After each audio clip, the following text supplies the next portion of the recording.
আসসালামু আলাইকুম প্রিয় চাকরি প্রত্যাশী, স্বাগত জানাচ্ছি বিদ্যাবাড়ি ডিজিটাল ক্লাসরুম থেকে। সাথে আছি আমি সাজ্জাদ হোসেন এবং আমার সাথে আছে শ্রদ্ধেয় Zahid sir. Thank you so much sir. আর আজকে আমরা কি নিয়ে আলোচনা করব? বহু প্রতীক্ষিত বিসিএস পরীক্ষা যেটা হলো 46তম বিসিএস প্রিলিমিনারি পরীক্ষা। আপনারা ইতোমধ্যে আমাদের যে সলভ আছে, কোয়েশ্চেন সলভ আছে, সেই সলভ গুলো দেখে ফেলেছেন এবং এখন আমরা যে ব্যাপারটা নিয়ে আসছি, আসলে প্রতিনিয়ত আমরা সারা দিনের যে অ্যানালাইসিস আছে সেই অ্যানালাইসিসটা আমরা পুরো বিদ্যাবাড়ি যে টিম আছে আমরা বসে করলাম এবং সেখানে কাটমার্ক শুধু বলে দিলে তো স্যার এক কথা আমরা বলে দিতে পারি, বাট আমরা যেটা করেছি সেটা হচ্ছে পুরো অ্যানালাইসিসটা করে এবং এটা আপনাদেরকে দেখাই দেব। হ্যাঁ, এবং দেখিয়ে দিব আমরা পুরো অ্যানালাইসিসটা, যে কয়টা কোয়েশ্চেন কঠিন ছিল, কয়টা কোয়েশ্চেন সহজ ছিল, এর মধ্যে কয়টা কোয়েশ্চেন কনফিউজিং, কয়টা কোয়েশ্চেন পারা উচিত, কয়টা কোয়েশ্চেন ভুল হওয়ার সম্ভাবনা আছে। ইতোমধ্যে আমরা কিন্তু এই কাজটা করে ফেলেছি, রিসার্চটা, এবং আপনাদের উদ্দেশ্যে সেই রিসার্চটাই আমরা আজকে দেখানোর চেষ্টা করব। এবং গেস্ট হিসেবে আমাদের শ্রদ্ধেয় এমআই প্রধান মুকুল স্যারও থাকবেন, সবার প্রিয় স্যার। তোমাদের এটা কি শুরু হয়ে গেছে স্যার? জি স্যার, জি স্যার। কাটমার্কসের বিষয়ে স্যার যদি আমি অল্প একটু সময় থেকে যাই। জি স্যার, জি স্যার। আর মেইনলি দুই পাশে বিসিএস এর হেভিওয়েট বিসিএস ক্যাডার, এরা হচ্ছে যে একদম মানে এই সময়ের বর্তমান প্রজন্মের একদম সুপারিশকৃত দুজন কর্মকর্তা। আমরা তো সেই ওল্ড যুগের আমাদের চর্চার মধ্যে এরকম আছে তা না, বাট এই দুজনের চর্চার মধ্যে আছে। তারা যে গবেষণা করেছে সেখান থেকে কাটমার্কটা বলবে, প্লাস শুধু কাটমার্ক বললে হবে না, না স্যার, অ্যানালাইসিসটাও দেখে দেব। যার ভালো হয়নি পরীক্ষাটা কে কি করবে তার জন্য তো একটা অবশ্যই কিছু করণীয় আছে, যার যার ভালো হয়েছে সে কি করবে সেটা নিয়ে কথা হবে। স্যার, তিনটা ক্যাটাগরিতে ভাগ হয়ে গেছে। যে একেবারে নিশ্চিত পাস করবে না, হ্যাঁ, একটা ক্যাটাগরি যে নিশ্চিত পাস করবে যে কোনো মূল্যে, যে ধরনেরই কাটমার্ক হোক। আরেকটা ক্যাটাগরি আছে যে পাস করতেও পারে, নাও করতে পারে। ওই যে বিদ্যাবাড়ি পেজে 46তম বিসিএস ইংরেজি গ্রামার সমাধান ও লাইভ সমাধানের 6টা ভুল উত্তর। স্যার, এইটার বিষয়টা নিয়ে স্যার আমরা একটু প্রথমেই রেখেছি একটা পোস্ট, স্যার কমেন্টে এই বিষয়টা আমরা রেখেছি অলরেডি আমাদের এই লাইভের মধ্যে। স্যার, ওনারা যেটা বলছে আমরা এখানে রেখে দিয়েছি।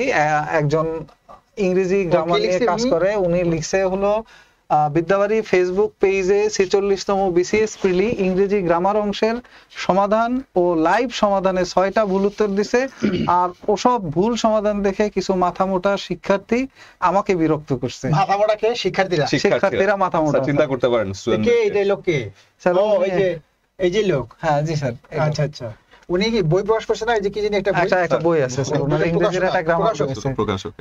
তো এই কথা মাথামোটা, স্যার যদি আপনি কিছু মনে না করেন আমি একটু কথা বলি। উনি স্টুডেন্টদের তো মাথামোটা বলছে, নাম্বার 1। নাম্বার 2 হলো উনি আসলে কখনোই যদি উনি পারতো বা এই ইংরেজি সলভটা করতো, কোশ্চেন হওয়ার সাথে সাথে 1 ঘন্টার মধ্যে সে লাইভে আসতে পারতো। না, আমি তো চিনি না তাকে ভালো করে। আমি কোনোদিন কি তুমি শোনো না কোনোদিন লাইভে গেছে কখনো? স্যার, ওনার একটা ইংরেজি গ্রামার বই আছে, শুধুমাত্র এইটা নিয়েই উনি আর কি বেশি তো এখন তাহলে যে স্টুডেন্টকে মাথামোটা বললো এই ধরনের মানুষ, সে তো মানে এমনিতে তার মাথায় সমস্যা থাকার কথা। আমি জানি যে এই লোককে নিয়ে আমরা কথা বলা মানে সমানষ্ট করা। স্যার, আমরা কাটমার্কে চলে যাই। এই লোক স্টুডেন্টকে মাথামোটা বলে, ঠিক আছে, সেই লোক এটা ওপেন বলছে, ওপেন একটা মাথামোটা বলে আমাদের নামও দিয়ে দিয়েছে। আমাদের একটা রেজিস্টার্ড প্রতিষ্ঠান, উনি যদি পারতো বলতে পারতো যে এরকম যে আপনাদের একটা ভুল আছে, আপনারা ঠিক করে ফেলেন, এটা আমাদের ইনবক্স করতে পারতো জেন্টাল একটা বইতে। হ্যাঁ, আর স্টুডেন্টকে ওপেন মাথামোটা বলে এরকম লেখা লিখতে পারে একজন কি প্রকাশক তো না? সব প্রকাশক সে এটা লিখতে পারে। সো ওনার ফেসবুক যে অ্যাক্টিভিটিস আছে সেটা দেখলে একটু বাকিরা বুঝতে ফেলবে যে আসলে ওনার অ্যাক্টিভিটিস আছে। পরেরটাই আছে, অপদস্থ হয়ে বলে কি অপদস্থ, যন্ত্রণা ক্লিষ্ট, এরকম লেখা লেখা স্ক্রিনশট দিয়ে স্যার, এই যে সেই পোস্টের আগেই লিখে রাখছে অপদস্থ হয়ে অথবা যন্ত্রণা ক্লিষ্ট হয়ে আমার আবেগ। স্যার, আমরা চলে যাই।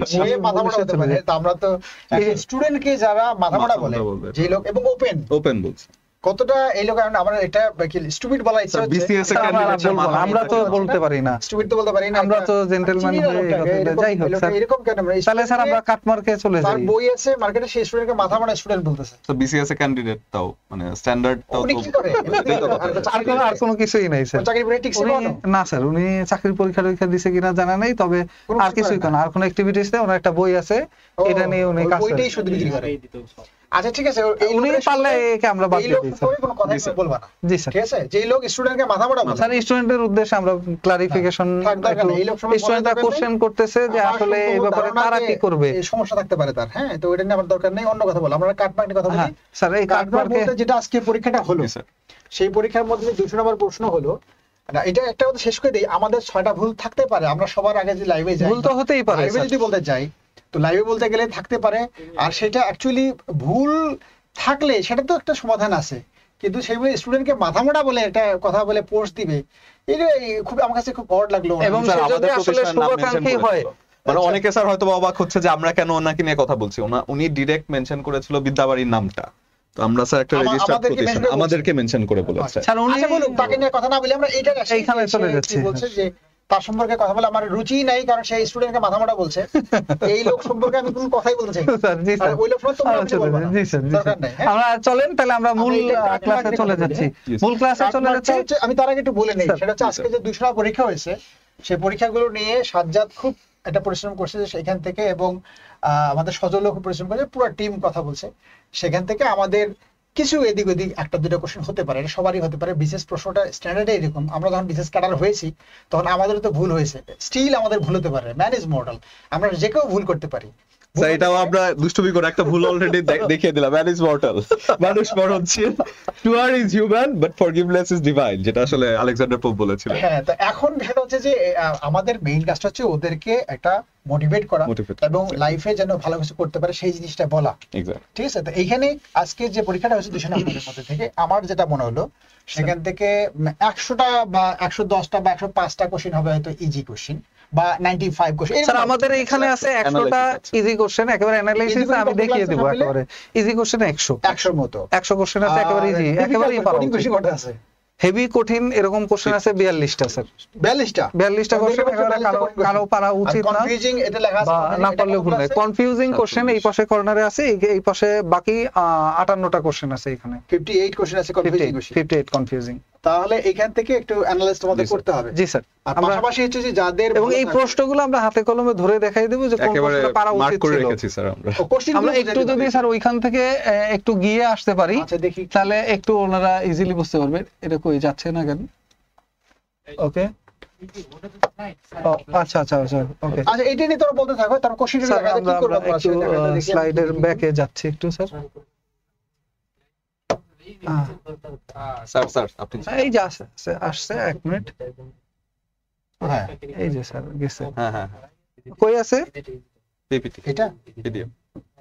এই স্যার, এইখানে আমরা এরকম ক্যাটাগরি করে আরে বাপরে, রঙিন দিয়েছি। করে ফেলছে, এটা বড় জি স্যার, করে দেখাও। প্রত্যেকটা ও, আচ্ছা সব প্রশ্ন রঙিন করে সব দেখাচ্ছো? প্রশ্নে ওভারঅল 200 কোশ্চেন ক্যাটাগরি করা। কালারের বিষয় তো এই কালারের বেলা হলো যেটা হলুদ কোশ্চেন, এটা Confusing. কনফিউজিং কোশ্চেন, এইটা ভুলও হতে পারে সঠিক হতে পারে, মানে এখানে 4টা অপশনের 2টা অপশন বের করে নেওয়া ইজি, আচ্ছা বাট বাকি 2টার মধ্যে কনফিউশন আছে, 50-50 চান্স, আচ্ছা এই ক্ষেত্রে ভুল হইতে পারে।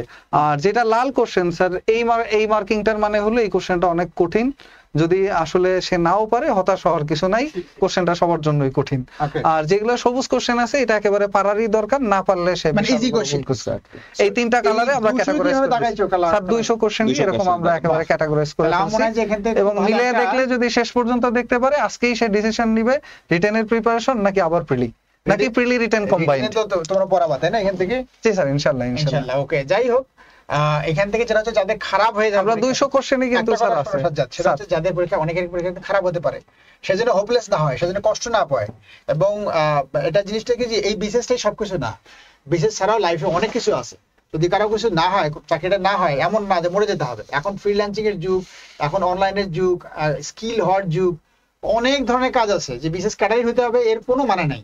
আর অনেক কিছু আছে, ভালো হলে ভালো, চাকরি হলে ভালো, চাকরি না হলে অনেক কিছু করার সুযোগ আছে।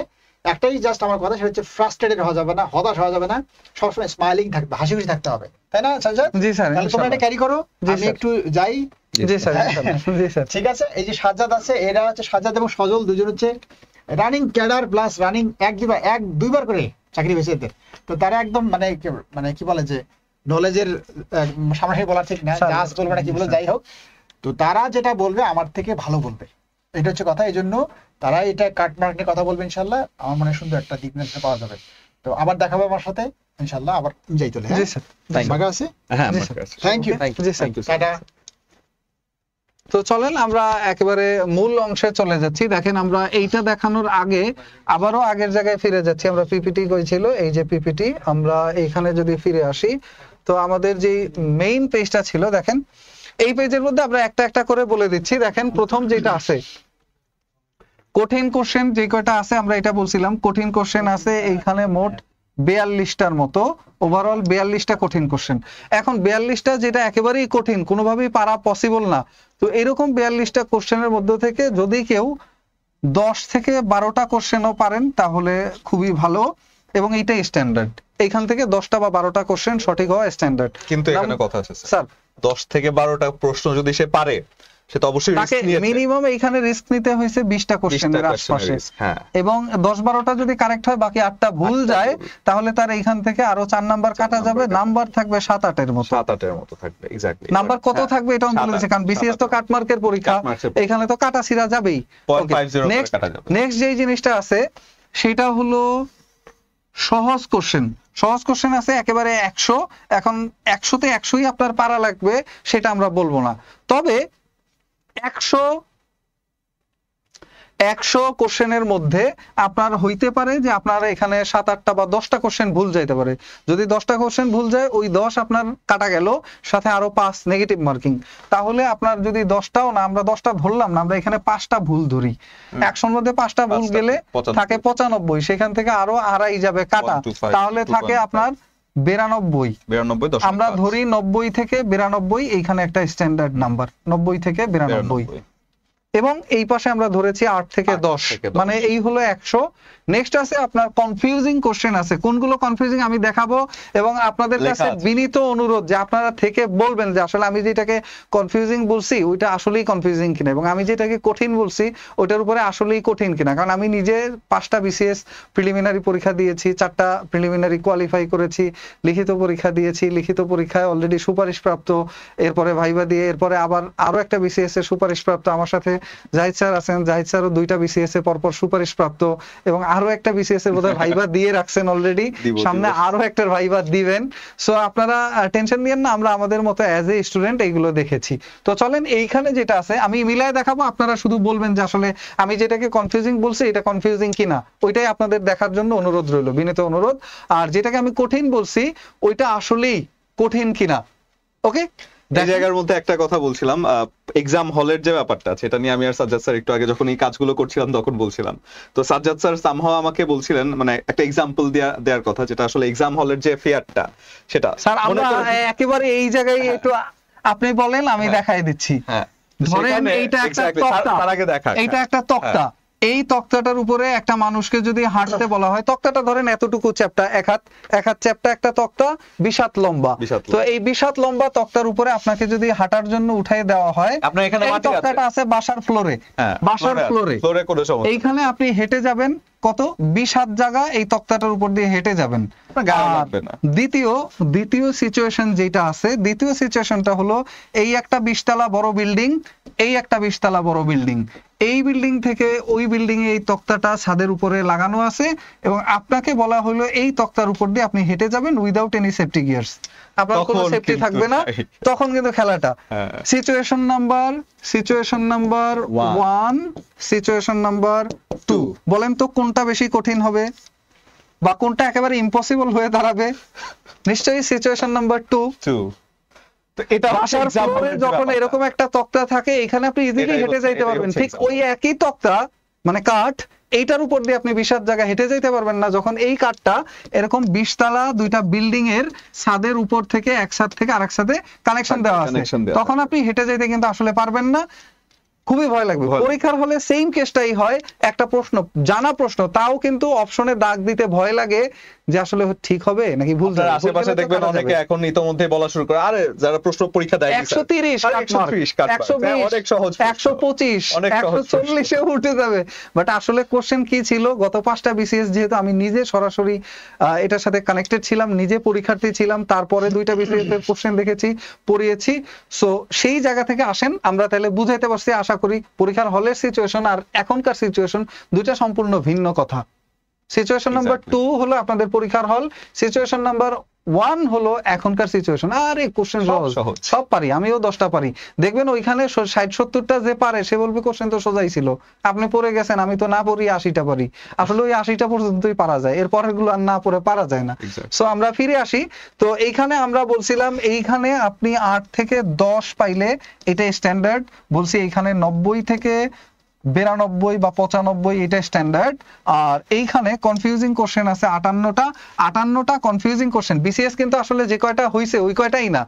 তো দেখেন আপনি এইখানে যে 58টা কোশ্চেন আছে, 58টা কোশ্চেন যদি কেউ অ্যানসার মানে 58টার মধ্যে কেউ যদি অর্ধেক অ্যানসার করে, কত হয় স্যার? 30-এর একটু কম, 2 কম, তাহলে আসে 29টা। অর্থাৎ অর্ধেকও যদি কারো অ্যানসার করা হয় কনফিউজিং কোশ্চেনে, সবগুলো দিবেন তা না, আবার সবগুলো সেরে আসছেন তাও না, তাহলে এই 29টার মধ্যে ধরেন আপনার যদি 20টা কারেক্ট হয় আর 9টা ভুল যায়, তাহলে এই 9 অলরেডি বাতিল আগে থেকেই। আর 20টার মধ্যে 9 এর জন্য আরো 4.5 কাটা, দ্যাট মিনস আরো 4.5 কাটা গেলে আপনার নাম্বার থাকে কত? 15 এইখানে বাঁচে। তাহলে এইখানে আমরা একটা স্ট্যান্ডার্ড ধরলাম 15 থেকে 20 রেঞ্জে। তাহলে আমাদের আসেন ওভারঅল কত দাঁড়ায়? 90 আর 10 100, আর ওই দাঁড়ায় 15। তো আমি মোটামুটি ওভারঅল একটা কথা বলি যে আজকে কাটমার্ক 110 থেকে 115 রেঞ্জের মধ্যে মাস্ট থাকবে। আশা করি এর বাইরে যাবে না যদি খুব বড় ধরনের কোনো রদবদল না আসে। কেন হবে আমি একটু পরে 200 কোশ্চেনই আপনাদেরকে দেখাবো এবং আপনারাই বলে দিবেন যে 200 কোশ্চেন ঠিক আছে কি নেই। মানে আমরা যেটাকে কঠিন বলছি ওটা কি আসলেই কঠিন, আবার আমরা যেটাকে সহজ বলেছি ওটা কি আসলেই সহজ, এবং আমরা যেটাকে কনফিউজিং বলছি এটা আসলেই কনফিউজিং ছিল কিনা। চলেন সেই খেলায় চলে যাই এবং কোনটা আপনার কারেক্ট হয়েছে সেটা এখানে লেখেন, এরপরে আপনি যোগ বিয়োগ করেন, তাহলে আপনিই পেয়ে যাবেন আসলে কাটমার্ক কেমন হওয়ার কথা। চলেন আমরা টাইম এইখানে ওয়েস্ট না করে আমরা একেবারে কোশ্চেনে চলে যাচ্ছি। ফার্স্ট কোশ্চেন স্যার এটা একটু ইয়ে করে দেন, ক্লোজ করে দেন। হ্যাঁ, তো আমরা ফার্স্ট কোশ্চেনে চলে যাচ্ছি। ফার্স্ট কোশ্চেন যেটা আছে, আমরা ফার্স্ট কোশ্চেন শুধু অ্যানসার যাব, আমরা কোনো ব্যাখ্যা বিশ্লেষণ বা কোনো কিছু বলতে যাচ্ছি না, শুধুমাত্র আপনাদেরকে কোশ্চেনটা দেখাবো। এটা ইজি কোশ্চেন, পারা উচিত ছিল, আপনি পারছেন কি পারেন নাই এটা আপনার দায়িত্ব। Which the following words can be used as a verb? Which the following, হ্যাঁ এইখানে দুইটা অপশন নিয়ে কিন্তু কনফিউশন আছে, স্যান্ড আর মোবাইল। Sand, mobile. সো এই দুইটা অপশনের মধ্যে এটা একটা কনফিউজিং কোশ্চেন হইতেও পারে নাও হইতে পারে, 50% 50-50 চান্স। চারটা অপশনই না, দুইটা অপশন নিয়ে ঝামেলা, এবং এই দুই অপশনের মধ্যে মোবাইল আর স্যান্ড, দুই অপশনের মধ্যে কারেক্ট অ্যান্সার ছিল মোবাইল। তো কার কার এটা সঠিক হয়েছে এবং কনফিউশনে কে ভুল উত্তর করছেন? মানে কনফিউজিং কোশ্চেন গুলো কিন্তু কেউ ছেড়ে আসে নাই, কনফিউজিং কোশ্চেন গুলো হয়েছে এগুলো উত্তর করে আসছে সাহস করে। আর দ্বিতীয় যেটা বলছি আমরা কঠিন, এটার ক্ষেত্রে অনেকেই প্রশ্নটা ছেড়ে আসছে, এইটা অ্যান্সার করে নাই, এটা প্রশ্ন ছেড়ে আসছে। যেমন দেখেন, in which sentence like is used as a preposition, এখানে কোন লাইকটা প্রিপোজিশন হিসেবে ইউজ করা হয়েছে? তো he climbed the tree like a cat, সে গাছটা তুলছে বিড়ালের মতো করে। জানি প্রিপোজিশন নাউন বা প্রোনাউনের পূর্বে বসে থাকে, এবং সেই জায়গার মধ্যে যখন আমি ক্যাট দেখছি একটা প্রপার নাউন, একটা কমন নাউন, সেক্ষেত্রে নাউনের পূর্বে যখন বসেছে সেই জায়গাটা অবশ্যই হয়ে যাচ্ছে একটা প্রিপোজিশন, অর্থাৎ নাউন অথবা প্রোনাউনের পূর্বে পজিশন। এছাড়া আরেকটা জায়গাও কিন্তু প্রিপোজিশনটা হচ্ছে না। হি ডাইড ফলোইং দ্য ইনসিডেন্টের যে ব্যাপারটা আছে, আপনারা এখানে বলতে পারেন যে ডাইট কে মডিফাই করেছে বা এর রিলেটেড কিছু একটা আপনার কাছে মনে হতে পারে, বাট স্টিল এই জায়গার মধ্যে যদি একটু খেয়াল করে দেখেন এই জিনিসটা কিন্তু লাল মার্কিং কিন্তু কঠিন প্রশ্ন, লাল মার্কিং কিন্তু কঠিন প্রশ্ন। লাল বলতে এটা গোলাপি কালার, আবার বললেন না কালার চিনেন না। যখন আপনি দেখছেন যে ডাইড ফলোইং দ্য ইনসিডেন্ট, তো সেই ক্ষেত্রে এটা অবশ্যই প্রিপোজিশন হয়ে যাচ্ছে, যেটি কিনা মোটামুটি কনফিউজিং একটা বা কঠিন বলা যায়। এটা একটা কঠিন প্রশ্ন। আমরা যারা ইংরেজির একেবারে এই যে আমি এটা ছেড়ে আসছি, কে কে ছেড়ে আসছেন একটু বলেন তো। এই কাজগুলো করতে পারেন, আপনি মিলাই দেখলেই দেখবেন যে আসলে কয়জন ছেড়ে আসছে। নেক্সট আসেন, এরপরে যেটা আছে, writing a diary is a very good practice. Writing a diary কোন কাজটা ভেরি গুড প্র্যাকটিস? এই কাজটা। এটাকে যদি আপনি মুছে এখানে যদি ইট বসিয়ে দেন, সেটা যদি সেন্টেন্স হয় তাহলে সেটা একটা নাউন। স্যার এটা একটা ইজি কোশ্চেন ছিল, বেশ সহজ কথা, সবাই পারছেন। এরপর 5 number question, fill in the blank. আপনারা যারা ইংরেজি পার্টটা অ্যানসার দিবেন, আমি বলি আমার এই লাইভটা যারা দেখবেন আসলে কাদের জন্য এফেক্টিভ হবে? যারা প্রশ্নটা নিয়ে বসবেন এবং প্রশ্ন দেখে মিলাই দেখবেন, তারা 200টা কোশ্চেন মিলানোর পরে বুঝতে পারবেন যে আসলে কি ঘটনা ঘটছে। আমি কিন্তু পড়াবো না, আমি যথাসাধ্য চেষ্টা করবো আগামী আধা ঘন্টা বা 30-40 মিনিটের মধ্যে ওভারঅল 200 কোশ্চেন দেখাই দিতে। আপনি দাগ দিয়ে দিবেন এবং আপনি বুঝে ফেলবেন। তাহলে এই যে এটা একটা কঠিন প্রশ্ন, এই প্রশ্নটা যদি আপনি না পারেন তাহলে কোনো সমস্যা নেই। কঠিন প্রশ্ন যেগুলো আমরা রাখছি, কঠিন প্রশ্নের মধ্যে প্রশ্ন আছে 42টা, এখানে যদি কারো 8টা থেকে 10টা প্রশ্ন কারেক্ট হয় কঠিনের মধ্যে, তাহলে কোনো সমস্যা নেই, হতাশ হবেন না। কনফিউজিং কোশ্চেনের মধ্যে আপনার অন্তত যদি 15 থেকে 20টা প্রশ্ন সঠিক হয়ে থাকে 58টা কনফিউজিং এর মধ্যে, তাহলে আপনি মোটামুটি আশা হারাবেন না। আমরা কিন্তু ওভারঅল ওই অনেকের মতো বলতে আসি নাই যে কাটমার্ক 115, কাটমার্ক 120 বা 20 থেকে 22 এর মধ্যে, 15 থেকে 20 এর মধ্যে, এইটা না। আমরা ওভারঅল সবগুলো দেখাই তারপরে বলছি। এটা কঠিন প্রশ্ন ছিল। হ্যাঁ, fill in the injury. Blank having injury, এটা যেটা আছে এটার উত্তর আপনারা গ ছিল। কার সঠিক হয়েছে আপনারা দেখে নেন, আমরা ব্যাখ্যা বিশ্লেষণে যাচ্ছি না। Find out the the meaning meaning of the of following following phrase by and large, এটা কিন্তু আমরা জানি মোস্টলি কোশ্চেন প্রিভিয়াস অনেকবার এসেছে। On the whole. এরপরে দেখেন choose the best alternative for the underlined he went back on his promises. তো এই ওয়েন্ট ব্যাক প্রশ্নটা মানে কি? কঠিন ছিল একটু। পিছিয়ে যাওয়া। ওয়েন্ট ব্যাক মানে কি? পিছিয়ে যাওয়া, অর্থাৎ তার যে প্রতিজ্ঞা ছিল সেই প্রতিজ্ঞাটা সে উইথড্র করেছে, তাহলে এটা উইথড্রিও হয়ে যাবে। এটা মোটামুটি বলা যায় কঠিন। একটু কঠিন প্রশ্নই ছিল এই প্রশ্নটা বোঝার জন্য। ওয়েন্ট ব্যাকের যে ব্যাপারটা, let the cat out of the bag, out of the bag confusing ছিল। ইজি Confusing কোশ্চেন অনেক ইজি বাট কনফিউজিং ছিল। Confusing. যারা এটা আগে পড়ে যায় নাই, কমন পড়ে নাই, তাদের জন্য। তারপরেরটা যদি দেখেন, হি ইজ এ আচ্ছা, ম্যান এটা সি তো হবে। এই জায়গার মধ্যে একটা কথা আছে স্যার, আমি যদি একটু অ্যাড করি। এই জায়গার মধ্যে আমরা যখন এটাকে আসলে অ্যানসার করছিলাম, আমরা যখন এটাকে সলভ করছিলাম, পরবর্তীতে স্যার বা ইভেন আমাদের পেজ থেকেও বলা হয়েছে যে এই প্রশ্নটা একটু কনফিউজিং ছিল। হয়তোবা আমরা যখন একেবারে প্রথমে, আপনারা জানেন যে আমরা যখন অ্যানালাইসিসটা করে প্রথম দিকে আসি, তো সেই জন্য যে ভুলগুলো থাকে সেই ভুলগুলো পরবর্তীতে আবার কিন্তু স্যার এসে বলে দিয়ে গিয়েছে আপনাদেরকে, Okay. এবং সেটা মানে স্লিপ অফ টাং ছিল। নেক্সট আসে যেটা he is a man to depend Depend on. on. এই প্রশ্নটা কনফিউজিং প্রশ্ন ছিল। অনেকে He is a prepositional man। phrase এইখানে depend answer ম্যান কে মডিফাই করছে কিনা, ম্যান কে মডিফাই করছে কিনা, জাস্ট এই জিনিসটাই দেখেন। এক্স্যাক্টলি। এখানে মডিফাই করছে কিনা এটা বোঝার যে ব্যাপারটা ছিল। আচ্ছা, এটা হচ্ছে যে যখন বলা হচ্ছে টু ডিপেন্ড অন, যে ব্যাপারটা বলা হচ্ছে, এটা আমরা জানি যে প্রিপোজিশনাল ফ্রেজটা প্রিপোজিশন দিয়ে শুরু হয় এবং প্রিপোজিশন দিয়ে শেষ হয়। কিন্তু এখানে ব্যাপারটা হচ্ছে যে জায়গাটা, যে দেখেন তো এখানে ম্যান ব্যাপারটাকে মডিফাই করছে না, he is a man to depend on. সে কেমন মানুষ, আমি যদি প্রশ্ন করি সে কেমন মানুষ, উত্তরে চলে আসে টু ডিপেন্ড অন, তাহলে এটা কি হয়ে যাচ্ছে? অবশ্যই প্রিপোজিশনাল ফ্রেজ না হয়ে অ্যাডজেক্টিভ ফ্রেজ হয়ে যাচ্ছে। এটা গেল এটার অ্যানসার, তাই তো? স্যারের কাছে কি মনে হয় প্রিপোজিশনাল ফ্রেজ মানে, আপনি প্রথম যখন প্রশ্নটা দেখবেন আপনার কাছে কিন্তু একটু prepositional phrase as usually Confusion যেটা কনভেনশনাল নিয়ম আছে আমাদের, সেই নিয়ম সেই নিয়মে প্রিপোজিশনাল, কিন্তু এটা কিন্তু আসলে adjective. His dream dash that That he will B A BCS cadre. His dream, his dream, তার স্বপ্ন। এটা অ্যাজ ইউজুয়ালি দেখতে একটু কনফিউজিং লাগে। কনফিউজিং লাগে। তো সেই ক্ষেত্রে এটাকে বলা যায় আপনার অ্যাডজেক্টিভ ক্লজ। আমরা যেটা দিয়েছি, অনেকে বলতে চাচ্ছেন যে অ্যাপোজিটিভ হিসেবে যেটা থাকে সেটাকে নাউন ক্লজ বলে, বাট স্টিল এটাকে নিয়ে আমরা যথেষ্ট অ্যানালাইসিস করেছি। যেটা বলছি সেটাই হচ্ছে অ্যানসার, অ্যাডজেক্টিভ ক্লজ। যেটা কারণটা কি সেটা আমরা লাইভে পূর্বে বলে, যারা লাইভটা দেখেননি ওইখানে দেখে নিলে ওইখানে দেখে বুঝবেন নিবেন। আশা করি। এরপরে প্রশ্ন আসেন 11 নম্বর প্রশ্ন, which of the following is the correct simple sentence. এটা একেবারে ইজিলি, একেবারে সময় না নিয়ে। নেক্সট আসেন, which is the correct complex form of the sentence. এটাও ইজি কোশ্চেন ছিল, কমপ্লেক্স ফর্ম বের করাটা, কারণ কমপ্লেক্সের যে রুলস আছে একেবারে ডিরেক্টলি রুলস এর মধ্যেই পড়ে। এই কোশ্চেনটা একটু কঠিন কোশ্চেন ছিল। Find out the correct positive form of the sentence. As dot dot as থাকবে এবং প্লেয়ার আছে, এনি যেহেতু আছে সেজন্য প্লেয়ার আছে, সিঙ্গুলার ফর্মে থাকবে। এটা ক অ্যানসার, একটু কঠিন বলা যায় এটাকে, কঠিনই ইনফ্যাক্ট। এরপরে যদি বলি, the submarine dip to avoid dash by the enemy plane.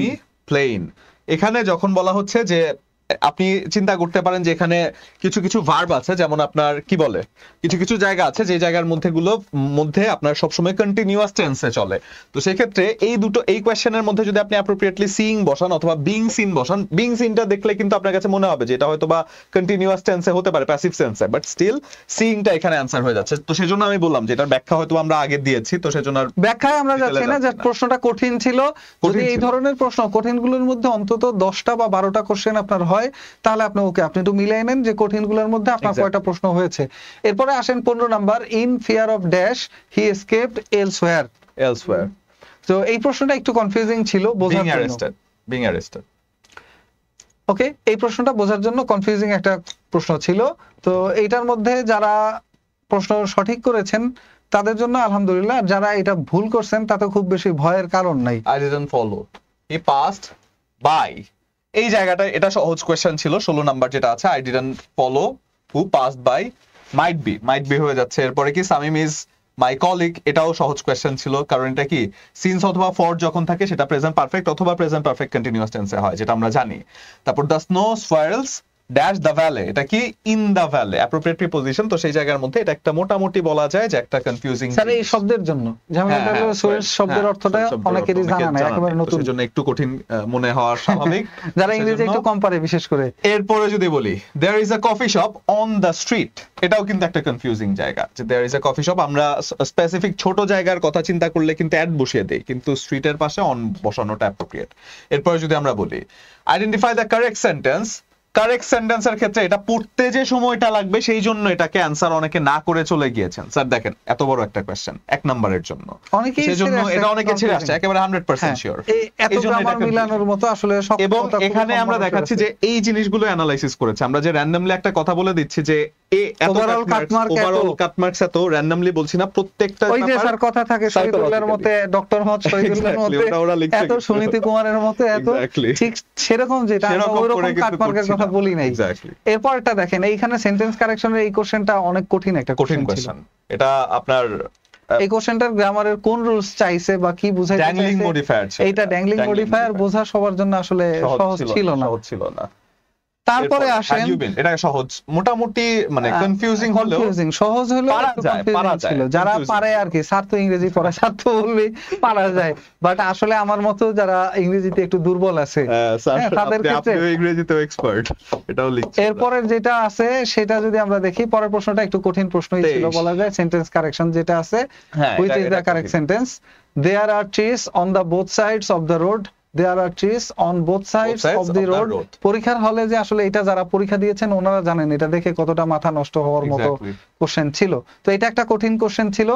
Next যেটা আছে দা অ্যান্টোনিম অফ বয়েসচারাস, তো বয়েসচারাসের মূল অর্থ যারা জানেন তাদের জন্য তো একেবারে হোয়াইট, এটা আর এটা কিন্তু স্যার কোশ্চেন ভুল ছিল, হ্যাঁ বানান ভুল ছিল, স্পেলিং এ ভুল ছিল, যে মেইন প্রশ্ন ছিল সেখানেই ভুল ছিল, বাট যেহেতু একটা অপশন দেয়া থাকে সঠিক উত্তর, সেক্ষেত্রে আমরা খকে সঠিক উত্তর হিসেবে নিতে পারি, বাট হওয়া উচিত কোয়াইট।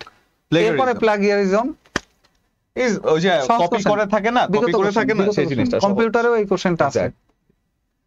The two cities, সহজ কোশ্চেন অনেকবার এসেছে, ইংরেজি লিটারেচারটা খুবই সহজ এসেছে। তারপর ফ্লেইলিটি, দ্য নেম ইজ ওম্যান, এটা ম্যাকবেথ হ্যামলেটের। তারপর যদি আপনার বলা হয় কি compiled English dictionary, Samuel Johnson, এগুলো একেবারে পেজ কোশ্চেন, অনেকবার বিসিএস এ আসছে, এগুলো বিসিএস এ আসা প্রশ্ন, অনেকবার এসে গেছে এরকম প্রশ্ন। নেক্সট যদি আমরা দেখি এখানে আর যেটা আছে সেটা হলো আপনার কনফিউজিং একটা কোশ্চেন আছে, হ্যামলেটের যে কিং লিয়ারের যে একটা উক্তিটা আছে, সেই উক্তিটা দেখেন এইখানে,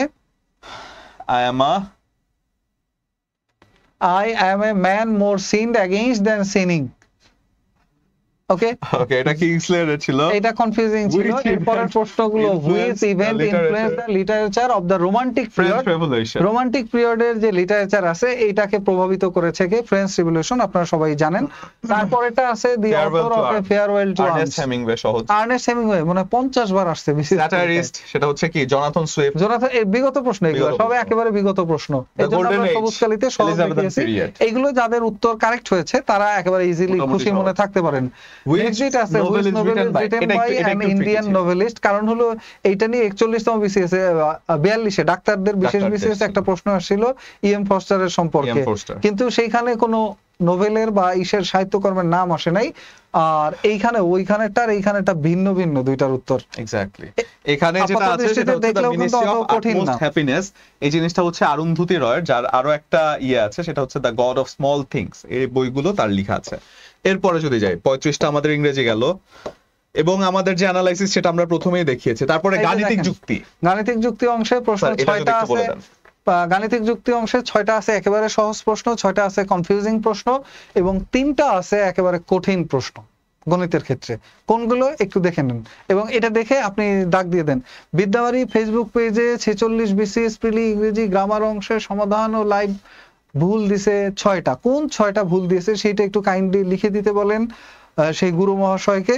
লিখে দিলে ভুল তো হইতেই পারে, আর কোনগুলো ভুল দিছে সেই 6টা ভুল যদি হয়েই থাকে 6টা ভুল লিখে দিতে বলেন। আচ্ছা, এখানে কিছু জায়গা আছে কন্ট্রোভার্সি আসলে, যদি কারো আসলে দেখা যায় কি আমি যদি পারি ধরেন আমার একজন সহকর্মী, যারা শিক্ষক তারা তো সবাই সহকর্মী। এখন আমি যদি বলি অমুক কোচিং এর তমুক স্যার এটা যে পড়াইছে উনি কিছু হইছে, উনি কোনো মানুষ, উনি পড়াইতে পারে? উনি তো বাংলার স্যার, উনি বাংলা বানানই জানে না। উনি ইংরেজি স্যার, উনি কি ইংরেজি করেন, তো গ্রামারই লিখতে পারে না। উনি ম্যাথ করে, ওনার তো মাথায় কাজ করে না, উনি কিসের ম্যাথ করে? এটা কোনো শিষ্টাচার না। পড়া তো অনেক পরের ব্যাপার। শিক্ষার উদ্দেশ্য কি? মানুষের শিষ্টাচার গ্রহ করা, বা মানে শিষ্টাচার কি বলে এটাকে, শিষ্টাচার মানুষের মধ্যে যাতে তৈরি হয়, এইটাই শিক্ষার উদ্দেশ্য। তো একজন শিক্ষিত মানুষ এসে এমন একটা ভাবে লিখলো, কিছু মাথা মোটা শিক্ষার্থী আমাকে মাথা খারাপ করে দিছে, তো যে লিখছে ওনার কাছে তারা কি মাথা মোটা? আর আরেকটা ব্যাপার যদি আমরা ম্যানার আছে, নর্মস আছে, একটা শিক্ষিত মানুষ তার কথাবার্তার একটা ওয়েট থাকবে। সো আপনি ভুল হইতেই পারে, এমন না যে আমরা বলছি যে না ঠিক আছে ভুল হয়েছে ওদের। এখন আমি যদি লিখি অমুক জায়গা তমুক এইটা ভুল করে বসে আছে, তাতে আমার মানে কি হলো ব্যাপারটা? ভুল তো থাকতেই পারে, কোনো ব্যাপারই না। ভুল হয় না? ভুল তো একেবারে শুধুমাত্র কোরআন শরীফ ছাড়া বা একেবারে গীতা ছাড়া যে ধর্মীয় গ্রন্থগুলো, আমি দুই জায়গা থেকেই বলছি, আমি বলছি না শুধু আমাদের ধর্মগ্রন্থই বা আরেকজনের ধর্মগ্রন্থই, এই গ্রন্থগুলো ছাড়া বাইরে যে কোনো বইতে ভুল হইতেই পারে। আবার উত্তরের ক্ষেত্রেও কনফ্লিক্ট থাকতে পারে, আমি এটাকে সঠিক উত্তর ধরলেও অন্য স্যার এটাকে সঠিক উত্তর ধরছে, দুইজনের কাছেই আলাদা আলাদা করে সঠিক যুক্তি আছে। বাট তার মানে এই না যে আমি পোস্ট দিয়ে বেড়াবো যে অমুক স্যার এটা এতগুলো ভুল করে রাখছেন। কোনগুলো সেগুলো বলেন। আচ্ছা, এই জায়গার মধ্যে একটা বিসিএস দেয়ার এক্সপেরিয়েন্সের একটা ম্যাটার আসলে খুবই ইম্পর্টেন্ট স্যার, যেটা কারণ আমরা বিসিএস এর যে প্রশ্নটা আছে এই প্রশ্নের মধ্যে এমন অনেক প্রশ্ন পাই যে প্রশ্নটার আসলে অ্যানসার স্যার পিএসসি থেকে যেটা নির্ধারিত হয় সেটাই অ্যানসার নিয়ে থাকে। আমরা এখান থেকে বিভিন্ন লজিকে সেটাকে এক্সপ্লেইন করতে পারি। এটা বিসিএস এ প্রতিনিয়ত যাদের এক্সপেরিয়েন্স হয়তো বা এই জায়গার মধ্যে নাই তারা হয়তো বা বলতে পারে যে এটা সঠিক ওইটা ভুল, বাট বিসিএস এর এই জায়গায় যেমন স্যার 43তম বিসিএস প্রশ্ন কিন্তু অনেক কঠিন ছিল, প্রশ্ন অনেক কঠিন ছিল। আমি লাস্ট হলো আপনার 37, 38, 40, 41, 43 সব কয়টা বিসিএস এ অ্যাটেন্ড করছি, এবং তার মধ্যে 4টা পরীক্ষা আমি হলো প্রিলিমিনারি উত্তীর্ণ হয়েছি। 3টা পরীক্ষায় পরপর আমি নন ক্যাডারে 2টায় ছিলাম, একটাই ক্যাডারে ছিলাম, অলরেডি 2বার সুপারিশ প্রাপ্ত, এই স্যার 2টায় সুপারিশ প্রাপ্ত, আরো একটা ভাইভা দিবে। So that's the thing. আপনি তার মানে এটা এসে বলতে পারেন না যে আপনার ওনারা এতগুলো ভুল করছে, ওনারা এইগুলো ভুল করছে, সব ভুল ওনাদের। আরে কি ভুল সেটা বলেন, নাম্বার 1। নাম্বার 2, যদি আপনি ভুল বলে থাকেন, যদি আপনি ভুল বলে থাকেন যে আসলে যে আমাদের একটা ভুল হয়েছে, সেটা আপনি ইনবক্স করতে পারেন। দ্যাট ইজ দ্য শিষ্টাচার। এটা হলো আসলে কি মার্কেটিং এর একটা স্ট্র্যাটেজি। আমারে কেউ দাম দেয় না, আমারে কেউ কেন দাম দেয় না, এখন আমার দাম দেওয়া হইতে হইবে। ওই কয়দিন আগে উনি আমাদের এইখানেরটার আগেই কয়দিন আগে ওনার সাথে আমি খুঁজে দেখলাম আরো একজনের সাথে কনফ্লিকশন গেছে, তা বেশ বড় সড় লেভেলে। কেন গেছে? আমার বই থেকে পৃষ্ঠা নিয়ে উনি লেকচার শিট বানাইছে। ওনার বই তো আরেকজনের বই থেকে কপি করা। উনি তো আর বই ইংলিশ গ্রামার কেউ লেখে, গণিতের নিয়ম কেউ বানায়, বাংলা ব্যাকরণ কেউ লেখে নিজে। এখন কি আপনি ডক্টর মোহাম্মদ শহীদুল্লাহ হইছেন? উনি 39টা ভাষা পারতো, আপনি 39টা ভাষা পারেন, আপনি গ্রামার লিখতেন? আপনি জাস্ট কপি পেস্ট করছেন আরেকজনেরটা। তো আপনি কপি করছেন মানে কি? আপনি যেখান থেকে কপি করছেন ওইখান থেকে আরেকজন নিতেই পারে। এইটা নিয়ে উনি কয়দিন আগে একজনের সাথে যুদ্ধ করছে, এখন আবার আজকে আসছে যে ওনাদের 6টা ভুল গেছে। তো আসলে আসেন, আপনি যদি আসলেই শুভাকাঙ্ক্ষী হন আপনি এখানে লিখে দেন, সেটাও বড় কথা না। এমডি স্যার বলে গেছে, শ্রদ্ধেয় এমআই প্রধান মুকুল স্যার বলছে যে উনি স্টুডেন্টদেরকে লিখছে যে কিছু মাথা মোটা শিক্ষার্থী, তো ওনাকে যারা পোস্ট দিছে ওরা কি মাথা মোটা? আপনারা মাথা মোটা? যারা পড়াশোনা করে এরা মাথা মোটা, আর যে বই লিখছে সে খুব মাথা চিকন পাতলা। এগুলা যে শিষ্টাচারের ব্যাপার, আমরা এইদিকে আর না যাই, মানে জাস্ট রাগের মাথায় কথাগুলো বললাম, রাগ দেখে কথাগুলো বললাম। অবশ্যই ভুল হইতেই পারে, এবং সে যেহেতু আসলেই যদি বেশি পারদর্শী হয়, সে আমাদের শুভাকাঙ্ক্ষী হইলে ইনবক্স করতে পারে। হ্যাঁ, সে আমাদের এই ধর্মীয় ম্যাটার এখানে টানবেন না, বেশি পণ্ডিতি মারায়েন না, ধর্মীয় কোনো ম্যাটার নিয়ে কথা বলবেন না কখনোই। কারণ সব রিলিজিয়নের লোকজন বিসিএস প্রিপারেশন নেয়, চাকরির প্রিপারেশন নেয়, সবাই এখানে থাকে। শুধু যদি আমি বলি যে আমি সেরা, এটা কখনোই শিষ্টাচার না। কোনো ধর্মও এই কথা বলে নাই। ইসলাম ধর্ম সম্পর্কে যাদের আইডিয়া আছে ধর্মের মধ্যে স্পষ্ট করে বলাই আছে, যার যার ধর্ম তার তার। তা আপনি আপনার ধর্ম কারেক্ট মানে কি আরেকজন কি ভুয়া এই কথা বলতে পারবেন? আপনাকে যদি বলে যে আপনার ধর্ম ভুয়া না, সে বলতে পারে, তাহলে তো মারামারি লেগে যাবে, পৃথিবীতে কেউ আর ধর্ম পালন করা লাগবে না, সব শহীদ হয়ে চলে যাবে। সো যার যার ধর্ম শেষে তার জায়গায় পার্সপেক্টিভে রাখেন। আর আমাদের এটা শিক্ষা প্রতিষ্ঠান, এইখানে ধর্মকে টানিয়ে নিই না, বুঝছেন? ওকে, আসেন। নেক্সট আমরা চলে যাচ্ছি ম্যাথের মধ্যে। দেখেন নিচের কোন ভগ্নাংশটি 2 এর 3 হতে বড় বা 3 এর 2 হতে বড়, একেবারে সহজ কোশ্চেন। বার্ষিক 5% হার মুনাফায় 400 টাকার, প্রশ্নটা সহজ কোশ্চেন ছিল। তারপরেরটা একটা আছে লাল মার্কিং করা, দেখেন 100 হতে বড় দুইটি পূর্ণ সংখ্যার যোগফল 300 হলে সংখ্যা দুইটির আবার অনুপাত চাইছে। সংখ্যা দুইটার অনুপাত। আমি আবারও বলি ভাই, আমি আন্তরিকভাবে দুঃখিত যদি কেউ মনে কষ্ট পেয়ে থাকেন। মোস্ট যে ব্যাপারটা আপনাদের, সেটা হলো ধর্মীয় ব্যাপার নিয়ে কখনোই আপনারা কনফ্লিকশনে যাবেন না কারোর সাথে। এটা ধর্মেও নিষেধ করা আছে। ইভেন ধর্মের মধ্যেও অনেক সময় ধরেন আমাদের মুসলিমরাও কিন্তু বাহাস করে, বাড়াবাড়ি করে। ধর্ম নিয়ে কিন্তু কখনোই বাড়াবাড়ি করা উচিত না, কারণ ধর্মের ব্যাখ্যা নিয়েও কিন্তু হুজুরদের মধ্যে কনফ্লিকশন আছে। ওইখানে আপনার আমার সাধারণ মানুষের এত কথা বলারই দরকার নেই, কারণ হুজুররা শিক্ষিত, তারা দুইজন একজন আরেকজনের সাথে মানায়।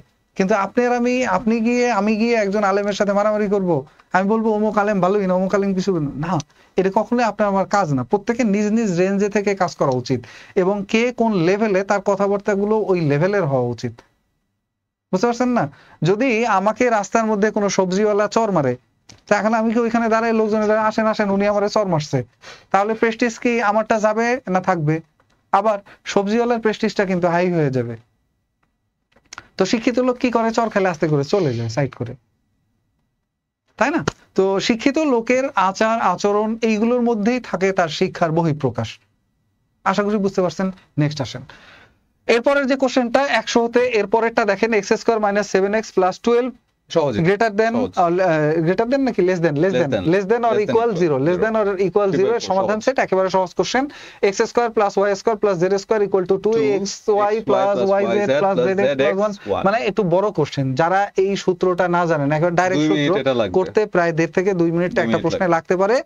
আর এই 2-3 মিনিট লাগতে গেলে এটা অনেকেই উত্তর মিলাইতে গিয়ে আবার কাটাকাটি করছে, যার কারণে কনফিউজিং বানায় ফেলছে। নেক্সট যেই জিনিসটা আছে সবুজ, যেটা আছে সবুজ কালার, এটা একেবারে সহজ question. 3x - y = 3, 5x + y = 21। যোগ বিয়োগ করলেই x y এর মান পাওয়া যায়, একবার যোগ একবার বিয়োগ করলেও বোধহয় পাওয়া যায়।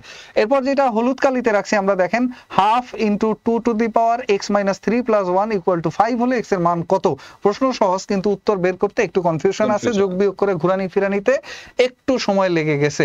তারপরে যেটা আছে সেটা হলো log √8x = 3 into half বা 3½ হলে x এর মান কত? এটাও একটা কনফিউজিং কোশ্চেন। যারা আমার মতো অঙ্কে বকলম, ওনাদের জন্য এই প্রশ্নগুলোর উত্তর করতে দাঁত ভেঙে গেছে এবং অনেক টাইম লেগে গেছে, সেই জন্য আমরা এটাকে কনফিউজিং হিসেবে রাখছি। নেক্সট দেখেন, 1 হতে বড় 1000 এর মধ্যে কতগুলো সংখ্যা আছে যারা 16 দ্বারা বিভাজ্য নয় কিন্তু 30 দ্বারা বিভাজ্য?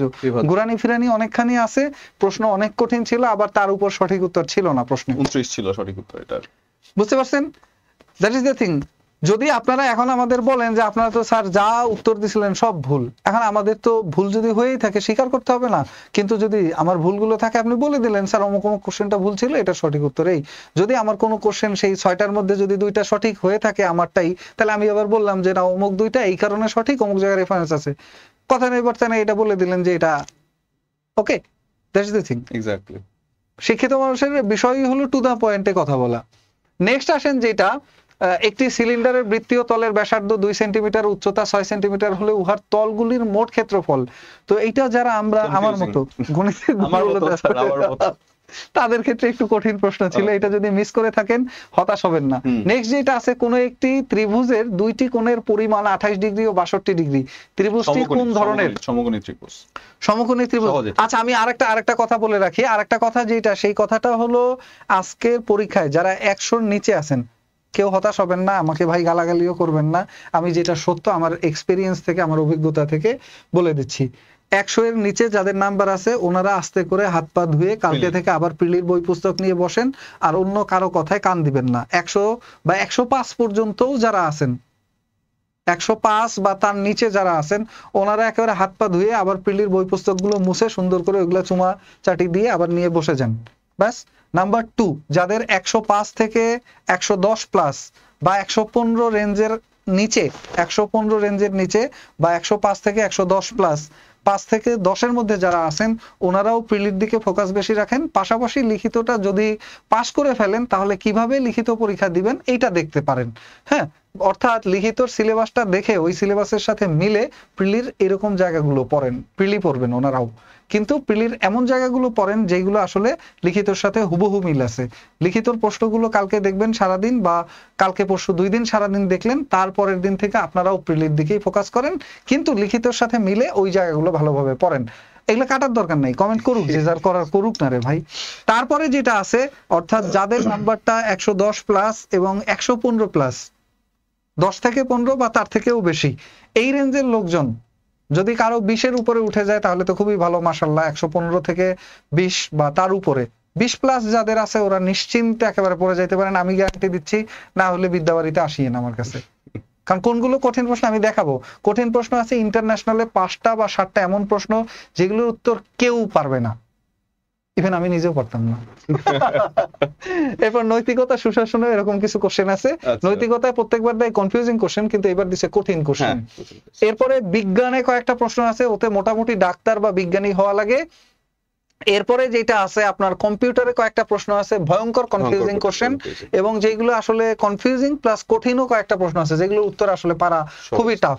তারপরে যদি বলি বাংলায় কয়েকটা কোশ্চেন আছে যেগুলো আসলে বাংলার স্যাররা বলতে পারে যে ইজি, ওই যে উচ্চ স্বরবৃত্ত নাকি ওটা আমি দেখাচ্ছি একটু পরে, দেখলে আপনি বুঝে ফেলবেন, তাহলে আপনি অন্তত আশা পাবেন আমি যে কথাটা বললাম কথার বেসমেন্ট কোথায়। দেখেন 4 সেন্টিমিটার বাহু বিশিষ্ট বর্গক্ষেত্র পরিলিখিত বৃত্তের ক্ষেত্রফল কত? Confusing question. কনিক বিন্যাস মোটামুটি কনফিউজিং, কারণ বিন্যাস অনেকেই ভয় পেয়ে থাকে। এরপরে যদি কনফিউজিং জিনিস ছিল বিন্যাস, যারা ভয় পায় তাদের জন্য। এরপরে যদি a ইকুয়াল টু x অনুপাত x হলো এত এর মান দ্বারা, মানে যারা বুঝছে ব্যাপারটা তাদের জন্য ইজি কোশ্চেন উত্তর বের করাটা, কিন্তু যারা বুঝে নাই তাদের জন্য এটা করে মিলাইতে অনেক সময় লাগছে, আমরা এই জন্য এটাকে কনফিউজিং বলছি। নেক্সট দেখেন, একটি থলিতে 5টি নীল, এই অঙ্কটা অনেকবার আসছে, একেবারে সহজ একটা প্রশ্ন, একেবারে সহজ প্রশ্ন। আপনাদের জাহাঙ্গীর স্যারের কথা হজম না হলে তার সাথে গিয়ে কি এখন আমরা মারামারি করব, আমরা তার সাথে ঝগড়া করব?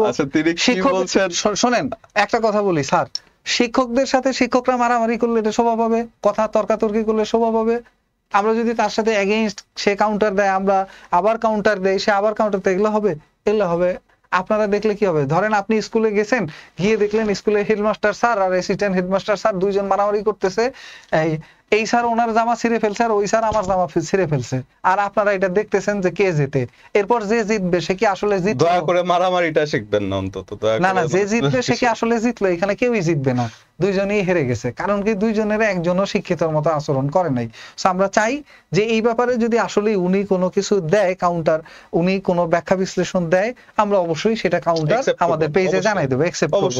এবং যদি আমাদের কোনো ভুল হয়েই থাকে, এক্স্যাক্টলি 6টা না হোক, 2-1টা তো ভুল হইতেই পারে, থাকলে আমরা সেটার জন্য অ্যাপোলজি দিব এবং আমরা সেটা পোস্ট দিয়ে দেব। কারণ একটা ভুল তখন সমাধান করতে গিয়ে হয়েছে, স্যার বলে গেছে যে এটা মিস্টেক হয়েছে, দ্যাটস দ্য থিং। এর মানে এই না যে আমাদের ভুল হইতে পারে, আমরা তো শয়তান না, ভুল হয় না কার? এরপরে আসেন, এই প্রশ্নটা দেখতে অনেক বড় হইলেও এটা বিগত 38 এবং 40 বিসিএস কোনটায় যেন এসে গেছে, বিগত প্রশ্ন একেবারে হুবহু যোগ বিয়োগ করলেই মিলে যায়। সবুজ প্রশ্ন, সহজ। নেক্সট, নিম্নের শব্দগুলো অভিধানে যে ক্রমে আছে সেভাবে সাজান। সাজানো সহজ, কিন্তু একেবারে ধরে ধরে অক্ষর বাই অক্ষর এটা করতে গেলে সহজ। উনি এইভাবে খোঁচা মারবে, ভুল হইতেই পারে। কে লিখছে? অপু চন্দ্রশীল। হ্যাঁ, উনি আসলে খোঁচা মারানো সব, কারণ আমাদের এখানে মারার আগে সপ্তাহখানেক আগে আরেকজনকে উনি খোঁচা মেরে আসছে। অ্যাভয়েড করে। আচ্ছা শুনেন, তো সেই জায়গার মধ্যে যে ব্যাপারটা স্যার যেটা বলছিলেন আর কি, যে কে কি বললো না বললো সেই ব্যাপারটা নিয়ে আসলে আমরা না যাই, কারণ আমরা প্রতিনিয়ত যখন কথাটা আমরা বলছি আমরাই হয়তো বা বিব্রতকর একটা সিচুয়েশনে পড়ছি, কারণ তিনিও টিচার, আমরাও টিচার স্যার। তো প্রফেশনাল ওয়েতে কিন্তু আমরা মানে সিমিলার মানে মানুষ আর কি। তো সেজন্য যখন আপনার আমি আমার একটা টিচারকে, ধরেন আপনি সাজ্জাদ স্যার সম্পর্কে কিছু বলছেন বা আমার সম্পর্কে কেউ কিছু বলছেন, তো বাই প্রফেশন কিন্তু একটা টিচারের গায়ে লাগার কথা, প্রথমেই কিন্তু গায়ে লাগার কথা একটা টিচারের। তো সেজন্য মানে একটা টিচারের পার্সপেক্টিভ থেকে কি বলছেন না বলছেন আমি জানি না, বাট খুব শীঘ্রই হয়তো বা বুদ্ধি উদয় হোক বা বোধোদয় হোক, যেটা বলা হয়, এটা আসলে আমরা দোয়া করছি। নেক্সট কোশ্চেন আসেন, আগামী 20 মিনিটের মধ্যে আমরা 2-3টা পার্ট টানা শেষ করে দেই ভাই, এগুলা বাদ দেন, ডিলিট করতে হবে না, কোন কোশ্চেন থাকুক, এগুলা যে এরপরে, কমেন্ট যা এরপরে। মনে চায় করতে থাকুক। নেক্সট আসেন, যদি =10 j এটা একেবারে সহজ, ইজি কোশ্চেন সহজ, ছিল। বেরোনো। নিচের কোন শব্দটি অন্যদের থেকে আলাদা, এটা বুঝে পাইতে পরীক্ষার হলে মাথা ফেটে গেছে। যারা পরীক্ষা দিয়ে আসছেন তারা জানেন এটা কঠিন Exactly. কোশ্চেন ছিল। Eagle. একজন মহিলা বলছেন, আপনি যদি আমার নিজের বয়সকে উল্টে দেন 45 তাহলে তা আমার এটা স্বামীর কঠিন, বয়সকে স্যার, নির্দেশ কঠিন। করে। পরীক্ষার হলে এটা অন্তত 4-5 মিনিট লাগবে বুঝে পড়তে, যেটা কি বুঝাইতে চাইছে। এটাও কঠিন কোশ্চেন ছিল। নেক্সট যেটা আছে কঠিন কোশ্চেন, যদি একটি কামান থেকে নিম্নলিখিত 4টি বস্তুকে আনুভূমিক ভাবে নিক্ষেপ করা হয় তবে কোনটি সবচেয়ে বেশি দূরে উড়ে যাবে। আসলে কামান টামান মারার অভ্যাস আমাদের নাই এবং এগুলোর আগামাথা কোনো কিছু বুঝে পরীক্ষার হলে পাইতে টাফ ছিল। এটা যদি কারো ভুল হয় সো ডোন্ট ওয়ারি। এরপরে যেটা আছে, একটি সভায় 15 জন লোক রয়েছে, এটা 105 বিগত কোশ্চেন, এর আগে এসে গেছে। এই জন্য আমরা ইজি কোশ্চেন রাখছি, কারণ এটা পেইড কোশ্চেন, করার প্রয়োজন হয় না। যারা জব সলিউশন বা বিগত বিসিএস এর প্রশ্ন সমাধানটা ভালোভাবে আগে পড়া আছে তাদের জন্য এটা অনেক ইজি ছিল। নেক্সট, সেই জুটি নির্বাচন করুন যা চিলড্রেন আর পেডিয়াট্রিশিয়ান জুটির মধ্যে এদের মধ্যে প্রকাশিত সম্পর্কটিকে ফিমেল আর সর্বোত্তম প্রকাশ করে। গাইনোকোলজিস্ট, এটা একটু কনফিউজিং ছিল, এটা একটু কনফিউজিং, বাট এটা কঠিন না, একটু কনফিউজিং প্রশ্ন। ওকে, এরপরে যেটা দেখেন, কোন চিত্রটি সিরিজটি সম্পূর্ণ করে, কোন চিত্রটি সিরিজটি সম্পূর্ণ করে। সহজ, এটা সহজ। এটা একেবারে সহজ একটা প্রশ্ন ছিল, কারণ কি দেখেন, এইখানে দুইটা, এইখানেও দুইটা, এইখানে আছে পরেরটায় তিনটা, পরেরটায় তিনটা, এরপরে যেটা আসবে সেইখানে থাকবে চারটা। That's the thing. এটা একেবারে ইজি কোশ্চেন। নেক্সট আসেন, নিচে প্রশ্নবোধক চিহ্নে কোন সংখ্যাটি বসবে। এইখানে যেটা আছে একটু কনফিউজিং, আসলে সিরিয়াল মিলাইতে বুঝতে সঠিক উত্তর পেতে একটু সময় লেগে গেছে। কি কারণে, এটার ব্যাখ্যা অলরেডি আমরা দুপুরে স্যাররা দিয়ে গেছে। তারপরে আসেন, সঠিক বানান কোনটি চিহ্নিত করুন। এইখানে সঠিক বানান আসলে খুঁজে পাওয়া, কনসেনসাস, এই বানান সঠিকটা খুঁজে পাওয়া অনেকেই পারেন নাই। বানানটা একটু কনফিউজিং ছিল, বা আবার অনেকে পেরেছেন, অনেকে পারেননি, অনেকে পেরেছেন। দুইটা অপশনের মধ্যে কনফ্লিক্ট আছে। একটি কমিটিতে পুরুষ মহিলার সংখ্যা, এটা কঠিন, এটা সঠিক উত্তর ছিল না। এটা কঠিন প্রশ্ন, আবার সঠিক উত্তর ছিল। নেক্সট যদি এটা কঠিন প্রশ্ন, এটা কার কার হইছে হয় নাই সেগুলো আপনারা দেখে নিন। নেক্সট আমরা বলে দিচ্ছি, আপনারা শুধু লাইভটা শেয়ার করে রাখলে পরে দেখে নিতে পারবেন এইগুলোর মধ্যে, বা এখনই যদি প্রশ্ন সাথে নিয়ে রাখেন তাহলে দাগ দিয়ে রাখেন। তারপরে যেটা আছে, ইউবিকুইটাস শব্দটির সমার্থক শব্দ কোনটি চিহ্নিত করুন। এইটাও খুঁজে পাওয়া, যারা ইউবিকুইটাস শব্দের অর্থটা জানেন না তাদের জন্য জটিল ছিল, যারা এইটার অর্থ জানেন তারা আবার এই ওয়াইড স্প্রেডের সহজ বাংলাটা বুঝে পাইতে একটু চাপ ছিল, এই জন্য কনফিউজিং প্রশ্ন রাখছি আমরা। আর 5টি ধারাবাহিক পূর্ণ সংখ্যার গড় হলো 15, সবচেয়ে বড় পূর্ণ সংখ্যা কত। 5টি ধারাবাহিক পূর্ণ সংখ্যার গড়, এইটার উত্তরই ছিল না, এই জন্য আমরা কঠিন লিখেছি, উত্তরটা সঠিক ছিল না। 65 নম্বর প্রশ্ন। নেক্সট আসেন, প্রশ্ন এই মানসিক দক্ষতা অংশের পরে আমরা যদি চলে যাই, নৈতিকতা, মূল্যবোধ, সুশাসন, এইখানে আসেন। দেখেন, আমি কেন কাটমার্কটা নিচে বলছি, এখনই ইজিলি আপনারা কারণটা পেয়ে যাবেন। তার আগে আপনারা কি বিরক্ত হচ্ছেন? তাহলে আমরা শেষ করে দিব, আর কোনো কথাবার্তা বলবো না। যদি বিরক্ত না হন তাহলে আমরা সামনে আগাবো। বলেন, আমরাও দিনের শেষে সেই সকাল থেকে বেলা ধকল প্রশ্ন সমাধান এই করা, যে এত শুভাকাঙ্ক্ষীরা কেউ প্রশ্ন সমাধান নিয়ে আসে নাই কেন? দুপুরবেলা, বিকালবেলা আসে নাই কেন? সন্ধ্যাবেলা আসে নাই কেন? আসছে অমুকের ভুল গেছে, তমুকের গেছে। আগে আসেন ভাই। একজনের উপকার করতে গেলে তখন দেখবেন যে একজন ওই মাথা ফাটার রুগী রাস্তায় বসে মরে যাচ্ছে, কেউ হাত দিবে না, কারণ কি, যে হাত দিবে তাকে পুলিশ ধরবে, যে বলেন ঘটনা কি, এরপর তার প্রতিদিন গিয়ে হাজিরা দিতে হবে। যার কারণে মানুষ পড়ে থাকে, দূর থেকে ছবি তুলে আনে কিন্তু কাছে যায় না। যে আসলে রেসপন্সিবিলিটি নিতে পারে সেই কাছে যাইবে, সে এইগুলোর পরোয়া করে না। সো আমাদের ভুল হইতে পারে, আমরা তো পরোয়া না করে কাছে আসছি কেন? আপনাদের সেবার জন্য। আসেন, এইখানে দেখেন, এনিমাল লিবারেশন কোনদিন বিসিএস এ আগে আসে নাই। আমি সব বিসিএস এর কোশ্চেন পড়ছি, কোন বিসিএস এর কোশ্চেন আগে আসে নাই। আর এই ধরনের প্রশ্ন আগে যদি পড়া না থাকে, আন্দাজে বলার কোনো অপশনই নেই। তারপর কঠিন ছিল এটা। কোন শ্রেণীর? এটা কঠিন প্রশ্ন। কিন্তু কয়টা কঠিন প্রশ্ন দেখেন, এখানে কঠিন প্রশ্ন ছিল 3টা এবং 7টা প্রশ্ন ছিল সহজ। 7টা প্রশ্ন সহজ কিসের ভিত্তিতে? ভিত্তি হলো সব প্রিভিয়াস কোশ্চেন ছিল, আর বাকি যে 3টা, ওই 3টা কোনোভাবেই উত্তর করার অপশন নাই। এনিমাল লিবারেশন কেউ জানে না, কোন শ্রেণীর ক্রিয়া নীতিবিদ্যার আলোচ্য বিষয়, এটা বিগত প্রশ্ন। নব্য নৈতিকতা 40তম বিসিএস প্রশ্ন। নিচের কোনটি সুশাসনের মূলনীতি? 38 এর প্রশ্ন।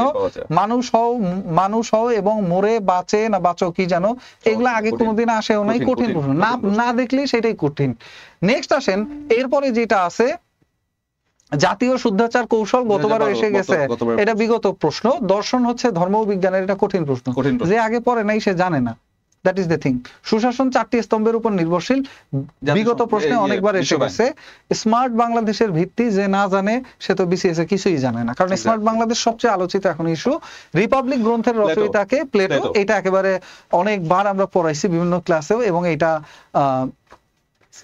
এনিমাল কোথায় পড়ছেন, আলালসে পড়েছি। ওকে, কেউ যদি আগে পড়ে থাকেন তাহলে ওকে। তারপরে আসেন আন্তর্জাতিক বিষয়গুলিতে যদি আমরা যাই, আন্তর্জাতিক বিষয়গুলিতে এখানে প্রশ্ন আছে সহজ 9টা, 3টা প্রশ্ন আছে কনফিউজিং এবং 8টা প্রশ্ন ভয়ঙ্কর কঠিন।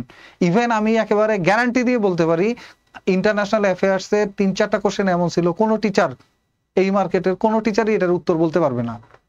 হয় গুগল করা লাগবে, নয় বই দেখতে হবে। হইতে পারে সে বইয়ের রাইটার, তারও গিয়ে তার বই দেখে তারপরে এসে এটার অ্যান্সার বলতে হবে, এরকম কঠিন প্রশ্ন ছিল।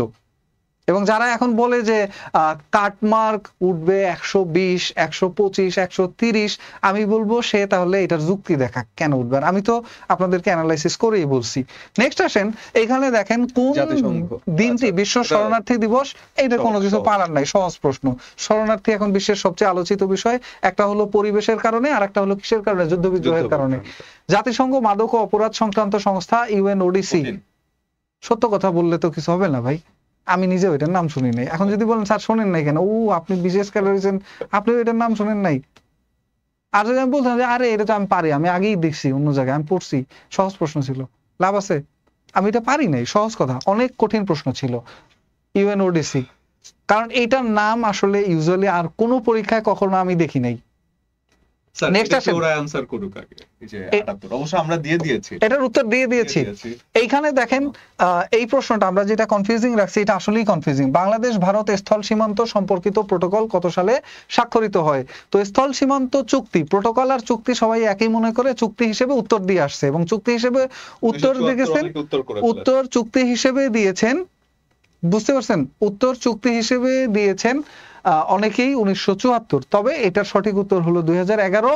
আবার অনেকে যে পারেন নাই তা না, অনেকে পেরেছেন, অনেকে পারেন নাই, এই কারণে আমরা এটাকে কনফিউজিং প্রশ্ন রাখছি।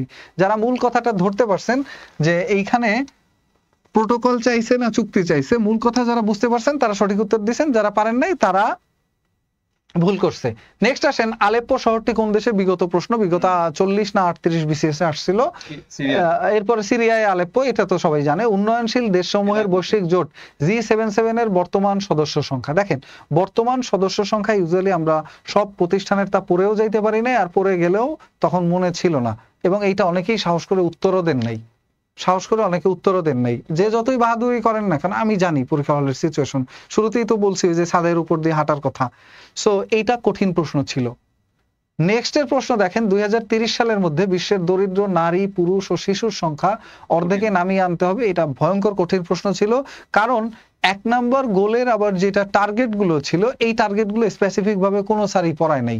যে যতই পণ্ডিতি করে এখন বলুক, কোনো স্যার পড়ায় নাই, কোনো স্যার নিজেও পড়ে নাই, বুঝতে পারছেন? নেক্সট আসেন, হ্যাঁ ওই শুধু ওই গোল ছিল এতগুলা। ইভেন যদি স্পষ্ট করে পড়ে থাকি, সেটা ওই 17টা গোল পড়েছি আমরা। এইগুলার যেগুলো সাব গোলস আছে অথবা এগুলোর যেগুলো টার্গেট আছে, কেউ পড়ে নাই। নেক্সট আসেন, বৈশ্বিক উন্নয়ন উদ্যোক্তা, ওকে, বৈশ্বিক উন্নয়ন উদ্যোক্তা এর প্রস্তাবক, এই প্রশ্নটা আগে কেউ পড়ে নাই। যদি বইয়ে দেওয়া থাকে কোনো বইয়ে, তাহলে আপনারা ওই বলেন যে অমুক বইয়ে আমরা পড়ছি এই প্রশ্নগুলো, এগুলো কেউ পড়ে নাই। আর এই প্রশ্নটা যদি আপনাদের ভুল হয়ে থাকে, মানে আমি কেন এইগুলো এত লম্বা অ্যানালাইসিস করছি, যদি এই প্রশ্নগুলো কারো ভুল হয়ে থাকে তাহলে অনায়াসে সে এইটার সাহস নিতে পারেন। এই ভুলটা আপনার না, মোটামুটি যারা প্রস্তুতি ভালো নিছে এরকম বহু মানুষের এই প্রশ্নটা ভুল গেছে, আমি বলবো 80% প্লাস। ওকে, তো নেক্সট আসেন, বাংলাদেশে কত সালে আন্তর্জাতিক শ্রম সংস্থার সদস্যপদ লাভ করে? একেবারে ইজি কোশ্চেন। অভিবাসী নারী শ্রমিকদের সর্বাধিক গন্তব্যস্থল হলো সৌদি আরব। ওই যে গৃহকর্মী হিসেবে যায়, এবং ওইখানে গৃহ নির্যাতনের শিকার হয়ে বহু মানুষ, প্রায় 114 জনের মতো গত বছর না তার আগের বছর নিহত হয়ে ফিরে এসেছে। এটা নিয়ে অনেক পত্রিকা লেখালেখি হয়েছিল। তো যারা মোটামুটি খোঁজখবর রাখে তাদের জন্য সহজ কোশ্চেন। এরপরের কোশ্চেন যেটা আছে, COP28 সম্মেলনটি কি সম্পর্কিত? এটা নিয়ে অনেকে খামাখা পেঁচাল পারছে, পেঁচাইছে। কেন পেঁচাইছে, এখানে আসলে কি বুঝাইতে চাইছে, হ্যান ত্যান। আমরা সবসময় জানি COP সম্মেলন কি বিষয়, জলবায়ু পরিবর্তন বিষয়, একেবারেই সহজ কোশ্চেন। নেক্সট যেটা আছে, বৈশ্বিক সন্ত্রাসবাদ সূচক, আগে ইরাক দেখলেই ছিল, বোঝা যায় আফগানিস্তান। এখন যেহেতু অপশনে ইরাক নাই, বুঝবেন যে মুসলিম বিশ্বের যে কোনো দেশের নাম অপশনে থাকা মানে ওরাই বিপদে আছে। বৈশ্বিক শান্তি এটা সূচক স্যার 2000 ইসলামোফোবিয়া একটা কোশ্চেন হ্যাঁ এসেছিল 41 গতবার, এবং এটা নিয়ে পিএসসি কিন্তু তারা সরিও বলেছে। তো বৈশ্বিক শান্তি সূচক 2023 অনুযায়ী এটা কনফিউজিং কেন রাখছি, যদিও আমরা ওইখানে সন্ত্রাসবাদ সূচকে দেখলেই মুসলিম দেশের নাম দেখলেই উত্তর দিয়ে দিতে পারি, কিন্তু এইখানে যে অপশনগুলো আছে এর মধ্যে আইসল্যান্ড আর সুইজারল্যান্ডের মধ্যে কনফিউশন আছে অনেকেরই। হ্যাঁ সবাই জানে স্ক্যান্ডিনেভিয়ান ওই দিকের যে দেশগুলো আছে ওরা সবচেয়ে শান্তিপ্রিয় দেশ, কিন্তু সুইজারল্যান্ড দেখলে ওদের মতো মনে হয়, এখানে সুইডেন আছে তো ওইটারও ওরকম মনে হয়। তো এই কারণে অনেকে ভুল উত্তর দিতে পারে। ওই যে দেখেন একজন লিখছে জিকে ক্যারিয়ার 8 বইয়ে পড়েছে, হ্যাঁ দুই একটা বইয়ে দুই একজন পড়তেই পারেন, স্বাভাবিক। যেমন আমি বলি বাংলাদেশে বর্তমানে সবচেয়ে বড় বড় না মানে আবাদযোগ্য জমির পরিমাণ কত, এই প্রশ্নটা 40তম বিসিএস প্রিলিমিনারিতে আসছিল। তো ওই দিন সকালে আমার রুমমেটের কোন একটা চটি বই ছিল ছোট, ওই বইয়ের মধ্যে আমি পড়ে গেছি। তো দেখা গেছে এরকম দু একটা বই মিলে যাইতে পারে, তার মানে এটা যে সবাই পারছে তা না। ওকে, এগুলো কিন্তু সত্য কথা, আসলে স্বীকার করার মধ্যে কোনো ই নাই। আমি যে সর্বজান্তা শামশের আলী হব এরকম না, আমিও তো কিছু প্রশ্ন পারবো না। আমি সাধারণ জ্ঞানের টিচার মানে এইখানে সব 50টা প্রশ্ন বা 70টা প্রশ্ন সব আমি জানি তা না, আমি এখানে ম্যাক্সিমাম জানি, বাট কিছু প্রশ্ন আমি জানি না, এবং দুই একটা প্রশ্ন আমারও উত্তর করতে হলে গুগল করতে হবে, বই দেখতে হবে। নেক্সট আসেন সিয়াচেন হিমবাহ, কনফিউজিং কোশ্চেন, কারণ অনেকে ভারত চীন এবং ভারত পাকিস্তানের মধ্যে গোলায় ফেলছেন পরীক্ষার হলে। আর এই যে বার বিধি দা 12 টেবলস, এই 12 টেবলস আমি নিজেও কখনো পড়ি নাই, আপনারা পড়তে পারেন, অনেকেই এই রিলেটেড স্টুডেন্ট থাকলে ওনারা পড়তে পারেন, আমি পড়ি নাই, যার কারণে আমি এটাকে কঠিন হিসেবে রাখছি, এবং আশা করি আপনারা আমার সাথে একমত কিনা এতক্ষণ যতগুলো প্রশ্ন দেখাইছি একটু বলতে পারেন। নেক্সট দেখেন সিয়াচেন হিমবাহ কোন দুইটি দেশের মধ্যে অবস্থিত, বললাম কনফিউজিং কোশ্চেন। টেকসই উন্নয়ন লক্ষ্যমাত্রার চতুর্থ লক্ষ্যমাত্রা, এটা একেবারে সহজ কোশ্চেন, 1 থেকে 5 পর্যন্ত গোল এবং 13 নম্বর গোল, এই মোট 6টা গোলই এখানে গুরুত্বপূর্ণ।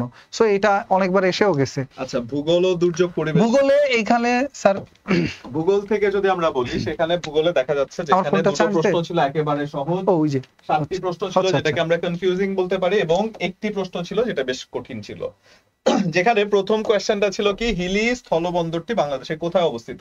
এই প্রশ্নটা যখন আমরা সলভ করছি আমি সবার আগে বলেছি এটা সাজ্জাদ স্যার পারবে, কেন পারবে সেটা আমি বলবো না, স্যার কয়দিন আগে এটা কনফিউজিং কেন ছিল দেখেন, কনফিউজিং ছিল এটা দেখলে দিনাজপুরও আছে, এবং এই যে বিরামপুর দিনাজপুর, হাকিমপুর দিনাজপুর, এই দুইটা অপশনের মধ্যে কনফিউশন লেগে যায়, এবং আমি নিজেও গোলাই ফেলতাম যদি আমি এইখানে সরাসরি না যাইতাম। হ্যাঁ আমি এখানে আমরা ঘুরতে গেছিলাম এই কয়েকদিন আগেই। যাই হোক, এরপরের প্রশ্ন, ঢাকা থেকে পূর্ব দিকে এটা যোগ বিয়োগ করলে যে কেউ পারবে, একেবারে সহজ প্রশ্ন। নেক্সট আসেন কোন দুটি প্লেটের সংযোগস্থল বরাবর মাউন্ট এভারেস্ট অবস্থিত।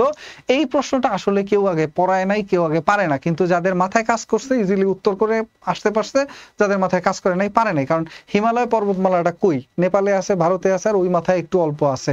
তো এইটা আসে ওই পাশে ইউরোপ, আর এই পাশে আমাদের এশিয়া মহাদেশ, এই দুইটার মাঝখানে এশিয়া মহাদেশের একেবারে একটা শেষ প্রান্তে যেটা আমাদের ভারতীয় অংশ, যেটাকে বলা হয় ইন্ডিয়ান সাবকন্টিনেন্ট বা ভারতীয় উপমহাদেশ, এই জায়গাটায় ইউরেশিয়ান প্লেট এবং ইন্ডিয়া এর মাঝখানে। এটা কনফিউজিং কিন্তু অনেকের জন্য সহজ ছিল যারা বুঝছে।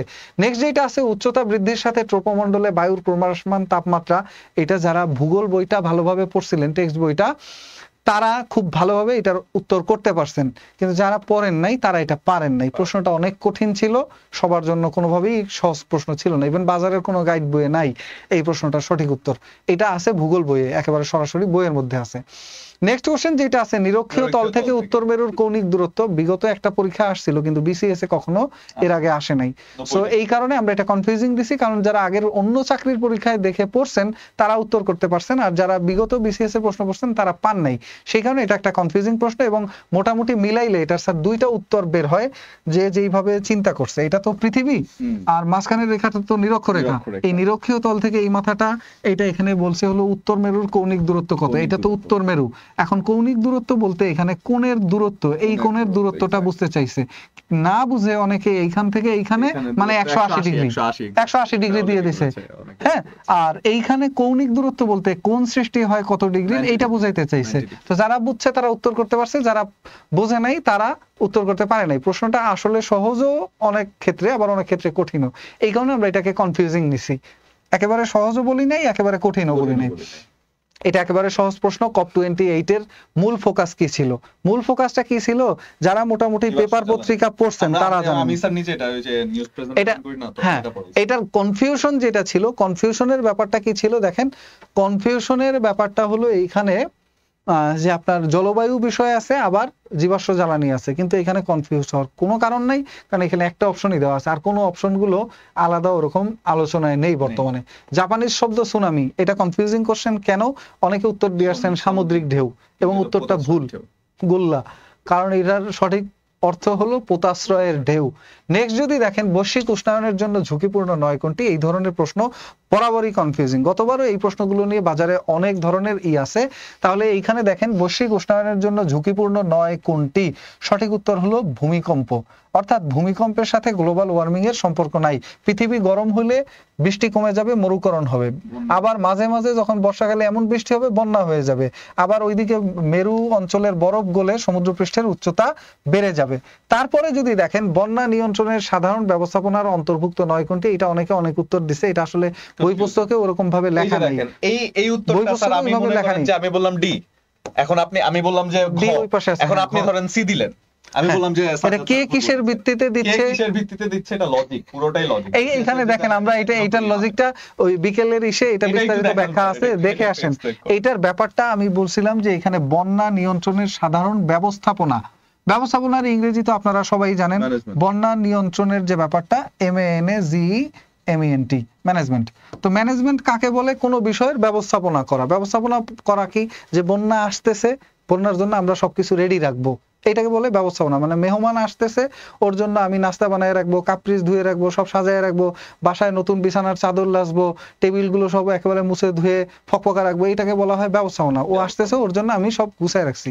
ঠিক তেমনই বন্যা আসতেছে, বন্যার জন্য আমরা সাধারণত যেই ব্যবস্থাপনা করে থাকি সেটার অন্তর্ভুক্ত নয় কোনটি, এটা জানতে চাচ্ছে। তো বন্যা যাতে না হয় এই জন্য নদী খননের মাধ্যমে পানি পরিবহনের সক্ষমতা বৃদ্ধি করতে হয়, আর নয় কি হয় বন্যা হয়ে যেতে পারে, পানি বেড়ে গিয়ে দুই পাশের ব্যাংক বা দুই পাশের যে পারগুলো ডুবাইয়া দিতে পারে। তারপরে নদী শাসন ব্যবস্থা সুনিশ্চিত করা বলতে বোঝায় নদীর পার ভেঙে গিয়ে নদী বড় হয়ে ঝামেলা যাতে না বাঁধে, সেই জন্য নদী শাসন ব্যবস্থা সুনিশ্চিত করা, নদীর পার বাঁধানো, এবং শেষ যেটা আছে নদীর দুই তীরে বনাঞ্চল সৃষ্টি করা, অর্থাৎ দুই পারে গাছপালা লাগাইলে শিকড় বাকড়ে মাটি ধরে রাখবে আর ঝামেলা হবে না। বাট এইখানে দেখেন শেষ যে অপশনটা ছিল বন্যার পূর্বাভাস ও সতর্কীকরণ ব্যবস্থার উন্নয়ন সাধন, এটা কিন্তু আসলে বন্যা আসার সময় করতে হয় তেমন না, এটা আগে থেকেই খোঁজ খবর রাখতে হয়, সেট আপ করা থাকে, এইটা এমন কিছুই না। তো এইটা আসলে ম্যানেজমেন্টের সাথে রিলেটেড না। যেমন কেউ ফোন করে জানাইলো যে ভাই আমার বাসায় মেহমান আসতেছে, আপনি তো বাসায় আছেন, আমি তো বাসায় নেই, আমার আব্বা গ্রাম দিয়ে আসছে আমাদের মেসে, তাহলে আপনি একটু ম্যানেজ করেন ব্যাপারটা, এটা হলো ম্যানেজমেন্ট। মানে আব্বা আসতেছে, বিড়ির প্যাকেট গুজান, তাসের প্যাকেট গুজান। ম্যাক্স লাইফ থেকে বললাম, আপনারা বোর্ড হয়ে যাচ্ছেন, জাস্ট কিডিং, এই জন্য। সো এইটা হলো ম্যানেজমেন্ট, ভাই একটু ম্যানেজ করেন, এটা ম্যানেজমেন্ট। কিন্তু এই খবরটা কিন্তু ম্যানেজমেন্ট না, খবরটা দিয়ে জানাইলাম যে আপনি ম্যানেজমেন্ট করেন। এটার উত্তর কিন্তু অনেকটা দিছে, এবং এটার উত্তর কোনো বইয়েও পাবেন না, কনফিউজ হয়ে যাবেন। এই জন্য এটা বুঝায় বলতেছি। ভূগোল বইতে আছে, ইন্টারের বই, হ্যাঁ ওকে, কোন বইয়ে আছে আপনারা খুঁজে নিয়েন। নিচের কোনটি কৃষি আবহাওয়া জনিত আপদ? কৃষি আবহাওয়া জনিত আপদ কোনটা? দেখেন সুনামি, ভূমিকম্প, ভূমিধস, এগুলা আপনি প্রত্যেকটাই কি ইসের সাথে রিলেটেড না, কৃষির সাথে রিলেটেড না। কৃষির সাথে রিলেটেড একটা জিনিস খরা, যদি খরা হয় তাহলে চাষবাস ভালো হয় না, ফসল ভালো হয় না। যেমন এখন বর্তমানে যেটা চলছে অনাবৃষ্টি, ফসলের জন্য খুবই ক্ষতিকর। এই যে দেখেন বাংলায় ঢুকলেই বুঝবেন, যারা বলছে যে কাটমার্ক তো 130, কালকে শুনলেন তার কাছে কাটমার্ক কত, আর এক সপ্তাহ পর শুনবেন এবং পরীক্ষার দিন শুনবেন, মানে ফলাফলের দিন, তাহলেই বুঝবেন আসলে যারা পরীক্ষার অভিজ্ঞতা নাই ওরা ওরকম অনেক কিছু বলে, এগুলো আপনারা শুনবেন না কিন্তু। হ্যাঁ, এবং অনেক স্যাররাও আছে যারা ভয় দেখায়, কারণ কি, কারণ সে তো পরীক্ষার হলের সিচুয়েশন জানে না। আমাদের বাংলাদেশে অনেক স্যাররাই আছে যারা কখনো পরীক্ষা দেয় নাই, যার কারণে সে আসলে ওই সিচুয়েশনটা বোঝে না। মানে আমি বলছি না সে জানে না সেই জন্য, আমি বলছি কারণ সে তো সব জানে, সে যে সাবজেক্টটা পড়ায় ওই সাবজেক্টের প্রশ্ন দেখে তার মনে হবে যে এটা পানির প্রথম প্রশ্ন, এটা সবার পারা উচিত ছিল। বাট আসলে তো আপনি আমি অ্যাজ এ স্টুডেন্ট জিনিসটা কঠিন ছিল। এটা কেন আমি বুঝতেছি, কারণ আমি পরীক্ষার হল ফেস করে আসছি, আপনি পরীক্ষার হলে গেছেন, আপনি জানেন। সো দেখেন জিনিসটা, বাংলা ভাষায় কোন স্বরধ্বনি উচ্চারণকালে জিহ্বা উচ্চ অবস্থানে থাকে? কনফিউজিং। এটা আমি স্যার কি করেছি, সহজ বলবো না এটা একেবারে, আমরা যখন সলভ করছিলাম আমি তখন উচ্চারণ করে করে আবার দেখছি। এই প্রশ্নটা একেবারে ও, কঠিনও বলবো না, আবার একেবারে কঠিনও বলবো না, উচ্চারণ জাস্ট করলে কিন্তু হয়ে কনফিউজিং যায়, কোশ্চেন। উচ্চারণ করলে কিন্তু হয়ে যায় উ। ওকে, নেক্সট যেটা আছে বাংলা শব্দ ভান্ডারে, এই যে দেখছেন অনেকে লিখছে, এরপরে দেখেন এইটা যেটা লিখছে অনেকে, বাংলা শব্দ ভান্ডারে অনার্য জাতির ব্যবহৃত শব্দ, দেশি শব্দ। দেশি শব্দ, কিন্তু হঠাৎ করে দেখলে আপনার কাছে কনফিউজিং মনে হবে, হঠাৎ করে দেখলে, কারণ যারা জানে না আসলে অনার্যরা কারা আর আর্যরা কারা। আর্যরা কারা? আর্য জাতি পরে আসছে, অনার্যরা আগে আসছে, এবং অনার্যদের মধ্যে শুরুতে ছিল নেগ্রিটোরা। নেগ্রিটোরদের পূর্বপুরুষ, মানে নেগ্রিটোরা হলো কোল, মুন্ডা, ভিল, সাঁওতাল, এদের পূর্বপুরুষ, এবং এদের ব্যবহৃত ভাষাটাকে বলা হয় খাঁটি বাংলা ভাষা। এবং খাঁটি বাংলা ভাষা কি? টাপর টোপর, এরপর কুলা, চোঙা, ডাব, এইগুলো। আমিও বাংলা পারি, বাট আমার কাছে এখন আমি পারি বলে আমি বলি এটা সহজ প্রশ্ন না ভাই, এটা সবার জন্য সহজ না, কনফিউজিং ছিল। নেক্সট আসেন ধ্বনি বিজ্ঞান ও বাংলা ধ্বনি তত্ত্ব, এটা বিগত প্রশ্ন, অনেকবার আসছে, বিগত প্রশ্ন, বিগত বিসিএস এর প্রশ্ন। বাংলা বর্ণমালায় যৌগিক স্বর, বিগত প্রশ্ন। যোগরুর শব্দ কোনটি? অ্যাজ ইউজুয়াল যোগরুর আমরা 9-10 এর টেক্সট বইয়ে যেটা পড়ে থাকি, ওইখানে যেই শব্দগুলো আছে ওইখানে থেকে একটা ব্যতিক্রমী শব্দ, এখানে দুইটা শব্দ আছে, মলম কোনো বইয়ে নাই, শাখামৃগ কোনো বইয়ে নাই, এই আলোচনার মধ্যে যোগরুর শব্দ, রুরো শব্দ এগুলোর আলোচনায় নাই। দ্যাটস ওয়াই এটা একটা কঠিন প্রশ্ন, খুঁজে বের করা পরীক্ষা হলে টাফ ছিল। নেক্সট যেটা আছে উপসর্গযুক্ত শব্দ, এখানে দেখেন বিদ্রোহী ইজিলি পাওয়া যায়। নেক্সট বিভক্তিযুক্ত শব্দ, এটা হলো সরবরে, এ বিভক্তি আছে। এরপর কোনটি প্রত্যয় সাধিত শব্দ? প্রত্যয় সাধিত শব্দ ঐকিক, এটাও ইজিলি দেখলেই বোঝা যাবে, একক থেকে ঐকিক। শিরোচ্ছেদ, এটা অনেকবার বিসিএসই এসে গেছে, সহজ প্রশ্ন। নীলকর কোন সমাসের দৃষ্টান্ত? উপপদ তৎপুরুষ সমাসের দৃষ্টান্ত, উপপদ তৎপুরুষ সমাসের দৃষ্টান্ত। কিন্তু নীলকরের এই দৃষ্টান্ত খুঁজে বের করাটা অনেক কঠিন একটা কাজ ছিল। নেক্সট যদি আমরা বলি পরের প্রশ্নে চলে যাই, পেডাগজি শব্দের পরিভাষা। এখন সবাই বলবো অনেক সহজ প্রশ্ন, আমি পারছি, আমি তমুক বইয়ে পড়ছি, আমি অমুক বইয়ে পড়ছি, বাট শিওর থাকেন 80% শিক্ষার্থী কোনো বইয়ে পড়ে যায় নাই, ওনারা দুর্বল। So that is the thing, যে এটা একটা কনফিউজিং কোশ্চেন ছিল, কঠিনও বলবো না আবার একেবারে সহজও না। বঙ্কিমের বিপরীত শব্দ কোনটি? সহজ প্রশ্ন, বাংলা একাডেমি প্রমিত বাংলা বানানের নিয়ম, ওই বাংলা বানানের নিয়মের শুরুতেই এই লাইনটা লেখা থাকে। সো এটা সহজ প্রশ্ন। কোন বানানটি শুদ্ধ? এইখানে দেখেন মূলা, মূলো, ধুলি, ধুলো, এই প্রশ্নটার মধ্যে যেটাকে দেখলে সাধু মনে হয় সেটা সাধু না, সেটা চলিত, আবার যেটাকে চলিত মনে হয় সেটা চলিত না, সেটা সাধু। এরকম একটা কনফিউশন এখানে আছে, আর এই জন্য আমরা এটাকে কনফিউজিং প্রশ্ন হিসেবে রাখছি। নদীর সমার্থক শব্দ কোনটি? সহজ প্রশ্ন। চর্যাপদের কবিরা ছিলেন কোন ধরনের? লিখিত পড়ার সময় আমরা এগুলো পড়েছি, বাট যারা লিখিত প্রিপারেশন নেন নাই, অনেকে সহজানী বৌদ্ধ বা বজ্রজানী বৌদ্ধ এগুলো আসলে কই লেখা আছে অনেকে জানিই না, তাদের জন্য কনফিউজিং, বাট যারা পড়ছেন তাদের জন্য সহজ। শূন্য পুরাণের রচয়িতা রামাই পণ্ডিত, এটা ইজি প্রশ্ন, বিগত প্রশ্ন।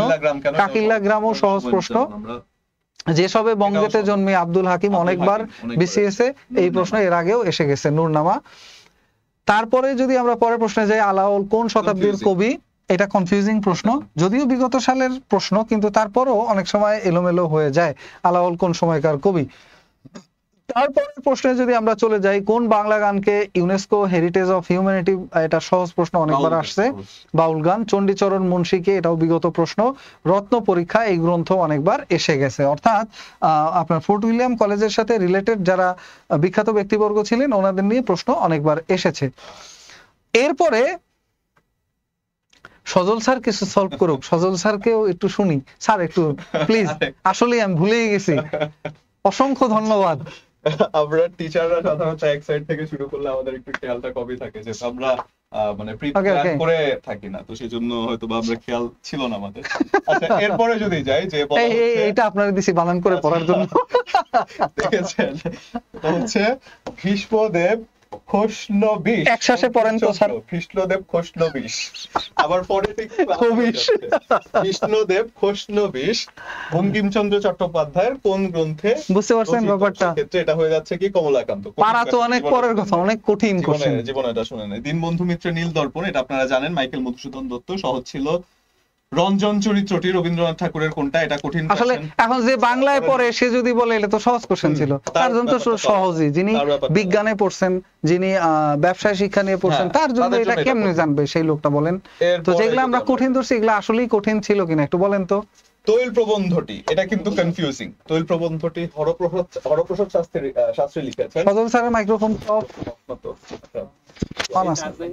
ঠিক আছে, ওকে ওকে ওকে, ঠিক আচ্ছা আছে। তাহলে যখন বলা হচ্ছে যে তৈল প্রবন্ধটি বলা হচ্ছে কি হরপ্রসাদ শাস্ত্রী লিখেছেন, যেটা একটু কনফিউজিং প্রশ্ন আপনারা যদি বলেন। এটা বোধহয় রিসেন্টলি নাম কোন রেখেছি একটা জায়গায় কোমল পড়েছিলাম, রিসেন্টলি কোন একটা পরীক্ষায় এই প্রশ্নটা সলভ করছিলাম ওইখানে আচ্ছা। তৈল নিয়ে। যাই হোক, এটা অনেকের জানার কথা না, নাম কনফিউজিং। রেখেছি কোমল গান্ধার, যেটা কিনা একটা কাব্যের রচয়িতা হচ্ছে কি বিষ্ণুদেব। কঠিন একটা কোয়েশ্চেন, এটাও আমরা কঠিন দিকে। এটা কি কেউ অ্যান্সার করেছেন যে নাম রেখেছি কোমল গান্ধার? সেক্ষেত্রে যারা এক্সেপশনালি মিলাই গিয়েছে, স্যার যেটা বলেছিলেন এক্সেপশনালি 10% স্টুডেন্ট পারবে, সেটা যদি স্যার আমি পড়ে গেছি তার মানে কি সবাই পড়ে গেছে তা না। ব্যাপারটা কিন্তু এমন না।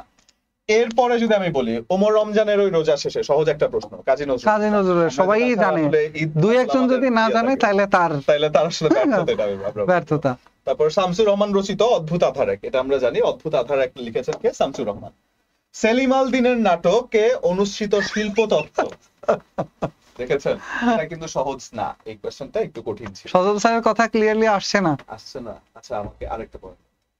তাহলে যখন বলা হচ্ছে পৃথক পালঙ্ক সেলিম আল দিনের নাটকে অনুষ্ঠিত শিল্প তত্ত্ব, যেটা স্যার এই একটু বলি, ওই যে আমি বললাম না তৈল কথাটা আমি কই যেন শুনছি, আমাদের ওই যে নির্বাচনের ইথিক্স এর একটা ক্লাস হয়েছিল, ওইখানে একজন উপসচিব স্যার, উনি দুদকে কিছুদিন চাকরি করছিলেন এবং উনি বাংলাদেশের মানে টোটাল বিষয়টা নিয়ে কথা বলতে গিয়ে বলছিলেন, শুরুতে উনি যখন আসছিলেন তখন ওনাকে বলছিল দেখে যে স্যার আপনি তো এই আমাদের সামনে এখন বক্তব্য রাখবেন, উনি বলছে আর তেল দেওয়ার দরকার নাই,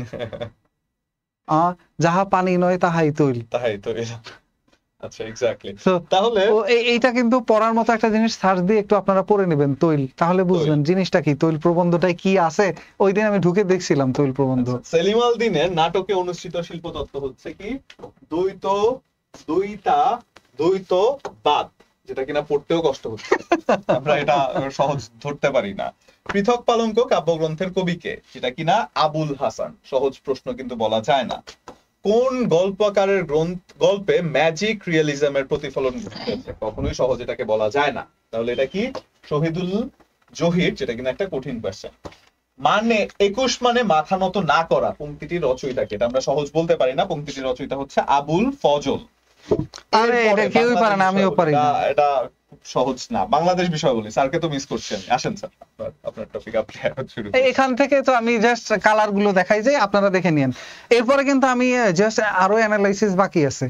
এই বিসিএস এ পদ সংখ্যা কতজন প্রিলি পাস করাইতে পারে, এবং সেই ক্ষেত্রে পাস করালে কত দূর নামতে পারে, কতজন জিন ভূত পরি আপনাদের সাথে পরীক্ষা। জিন ভূত পরি কারা জানেন? যারা বিগত 43, 44, 45 প্রিলিমিনারি পরীক্ষায় কোয়ালিফাইড করছে, ওই লোকগুলো আবার পরীক্ষা দিছে। ওরকম কয়জন জিন ভূত আছে এটারও মোটামুটি একটা ধারণা আপনাদেরকে দিব, এবং এই জিন ভূত থাকলে কতজন নিতে পারে আমি ওভারঅল এটার ব্যাপারটা বলে দিব আপনাদেরকে। কারণ কাটমার্ক আসলে বের করার বিষয়ে শুধু প্রশ্ন দেখিয়ে দিলাম তা না, পারিপার্শ্বিক অবস্থাও একটা আছে। যেমনটা হয়েছিল আপনারা যদি দেখেন লাস্ট বিসিএস এ 44তমতে কাটমার্কটা 130-এর উপরে উঠে গেছিল, কারণ প্রশ্ন ছিল প্রচুর রিপিট কোশ্চেন আর পরীক্ষার্থী ছিল প্রচুর রিপিট পরীক্ষার্থী, যার কারণে দুইটা মিলে কাটমার্কটা আকাশে উঠে গেছে। তারপরের বিসিএসও হয়েছে 120-এর উপরে উঠে গেছিল, 22-এর মতো ছিল, বাট এইবার নিচে নেমে আসবে কারণ এইবার রিপিট কোশ্চেন কম ছিল। আসেন, বাংলাদেশ অ্যাফেয়ার্স, পাহাড়পুরের সোমপুর বিহার সবাই পারছেন। মুজিবনগর সরকারকে গার্ড অফ অনার বা নেতৃত্ব দেন, এটা আমি ভাইবা বইয়ে পড়েছি। SDPO Mahbubuddin Ahmed, sub divisional police officer, but এটা সবাই জানে না এবং অনেক ক্লাসেও অনেক স্যাররা পড়ে না, আমি জানি। হ্যাঁ, কিন্তু বলতে পারেন স্যার আপনি বাহাদুরি করেন না, বাহাদুরির জন্য বলে না, জাস্ট জানার জন্য, আপনাদের সাহস দেওয়ার জন্য। এবং এইটা এবার মাস্ট অ্যাওয়েটেড একটা কোশ্চেন ছিল। দুইটা জিনিস ছিল, একটা হলো অর্থনীতি সংক্রান্ত দফা কয়টি, অনেকবার এসে গেছে, এক জিনিস আর কয়বার আসবে। আর একটা ছিল যে 6 দফা অন্তর্ভুক্ত ছিল না কোনটা, বিচার বিভাগীয় বিষয়। আর 3 নাম্বার জিনিস বাকি থাকে, 6 দফায় কেন্দ্রের কয়টা ক্ষমতার কথা বলেছে। এখান থেকে বলার মতো এই 3টা জিনিসই ছিল অ্যানালাইসিসের। এটা মাস্ট অ্যাওয়েটেড সহজ কোশ্চেন, এবং ক্লাসেও আমি অনেকবার এগুলো পড়াইছি। নেক্সট যদি দেখেন, বাংলার প্রাচীন জনপদ হরিকেল, একেবারে সহজ প্রশ্ন। কোন বিভাগের জনসংখ্যার, এটা কিন্তু কনফিউজিং ছিল। এটা কনফিউজিং ছিল। বরিশাল এবং চট্টগ্রাম দুইটাকে দেখলেই মনে হয় আসলে দুই জায়গায় ঘনত্ব কম, এবং আসলে ঘটনাটা তাই। অনেকেই ভুল উত্তর চট্টগ্রাম করে আসছে, বাট এটার উত্তর হলো বরিশালে। এটা রিসেন্ট আপডেট তো কনফিউজিং এই জন্য একটু। ট্রেডিং কর্পোরেশন অফ বাংলাদেশ কোন মন্ত্রণালয়ের আওতাভুক্ত? এইটা জাস্ট কনফিউজিং রাখছি কেন, কারণ বাণিজ্য এবং শিল্প এই দুই মন্ত্রণালয়ের মধ্যে কনফিউশন থাকে। শিল্প মন্ত্রণালয়ের কাজ জিনিসপত্র বেচা, শিল্প জিনিসপত্র উৎপাদন করা, এরকম মনে হতে পারে, আসলে এরকম না। কোন উৎস থেকে বিগত প্রশ্ন, পেইড কোশ্চেন। মারমাদের সবচেয়ে বড় উৎসব, পেইড কোশ্চেন। বিশ্বকাপ ক্রিকেট 2023 সহজ কোশ্চেন। বাংলাদেশের পররাষ্ট্রনীতি, পেইড কোশ্চেন বা সহজ কোশ্চেন। মাতৃপ্রধান পরিবার ব্যবস্থার প্রচলন, সহজ কোশ্চেন। অ্যাটর্নি জেনারেল, এই সহজ কোশ্চেনটা অনেকে ভুল উত্তর দিছে। এখন আমরাও তো বলতে পারতাম এসে যে অমুক অমুক স্যার তমুক কোচিং অমুক ভুল করছে, আমরা এগুলো জীবনেও ভুল করি না, আমরা সেরা। এর মার্জি মানে একটা আছে না, সিস্টেম আছে না বলার। সো দেখেন এইটা আসলে সহজ কোশ্চেন ছিল। বাংলাদেশের কোন নদী কার্প জাতীয় মাছের রেণুর প্রধান উৎস? মানে এইটা অনেকে আন্দাজে উত্তরটা ঠিক মিলে আসছে, আর অনেকে সাহস করে দাগ দেয় না, এই জন্য কনফিউজিং রাখছি। প্রশ্নটা আসলে সহজ। কারণ কি বলি, এখানে যতগুলো নদীর নাম আছে এর মধ্যে ব্যতিক্রমী নদী একটাই যেখানে মাছের রেণু উৎপাদিত হয়, কারণ এটার উত্তর হলো বাংলাদেশের একমাত্র প্রাকৃতিক মৎস্য প্রজনন ক্ষেত্র। হালদা নদী অনেক আলোচিত নদী। বদ্বীপ পরিকল্পনা, সহজ কোশ্চেন, হটস্পট। সংবিধান প্রণয়ন কমিটির একমাত্র নারী, সহজ কোশ্চেন। যে না পারছেন ওনার মাথা নিজে নিজে ফাটাই ফেলেন। তারপরে দেখেন এইখানে যেটা আছে, কৃষ্ণ গহ্বর নিয়ে কোন বাঙালি বিজ্ঞানী? জামাল নজরুল ইসলাম। ওনাকে নিয়ে এর আগেও বিসিএস এর প্রশ্ন এসে গেছে। কোন ক্ষেত্রে অবদানের জন্য প্রধানমন্ত্রী শেখ হাসিনা 50-50 চ্যাম্পিয়ন? এটা প্রাইমারিতেও আমরা পড়াইছিলাম ক্লাসে। একটা কথা বলি, যে জামাল নজরুল ইসলাম ওনার এই প্রশ্নটা এর আগেও 2বার বিসিএস এ আসছে। যারা ওই প্রশ্নগুলোর ব্যাখ্যা পড়ছিলেন ওই ব্যাখ্যা থেকে এই উত্তরটা আসছে। তো সবসময় আমি এর আগেও অনেকবার আপনাদেরকে বলেছি বোধহয়, যে বিসিএস এর বিগত প্রশ্ন ব্যাখ্যা সহ যে না পড়বে সে আসলে বিসিএস এর জন্য কখনোই কোয়ালিফাইড স্টুডেন্ট না। দ্বিতীয় প্রেক্ষিত পরিকল্পনার মেয়াদ কবে শেষ হবে? 2022-23 অর্থ বছরে বাংলাদেশ কোন দেশ থেকে পণ্য রপ্তানি বাবদ সবচেয়ে বেশি আয় করেছে? আমরা জানি আমাদের যুক্তরাষ্ট্রে অলরেডি আমরা জানি যে সবচেয়ে বেশি পোশাক রপ্তানি হয়।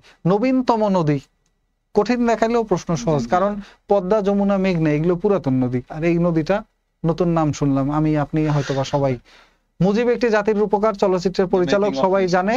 বঙ্গবন্ধু শেখ মুজিবুর রহমান জাতিসংঘের সাধারণ পরিষদে 1974 সালে বাংলায় ভাষণ দেন কবে? সেপ্টেম্বরের 15। দা ফোরশ্যাডোয়িং অফ বাংলাদেশ গবেষণা গ্রন্থের লেখক কে?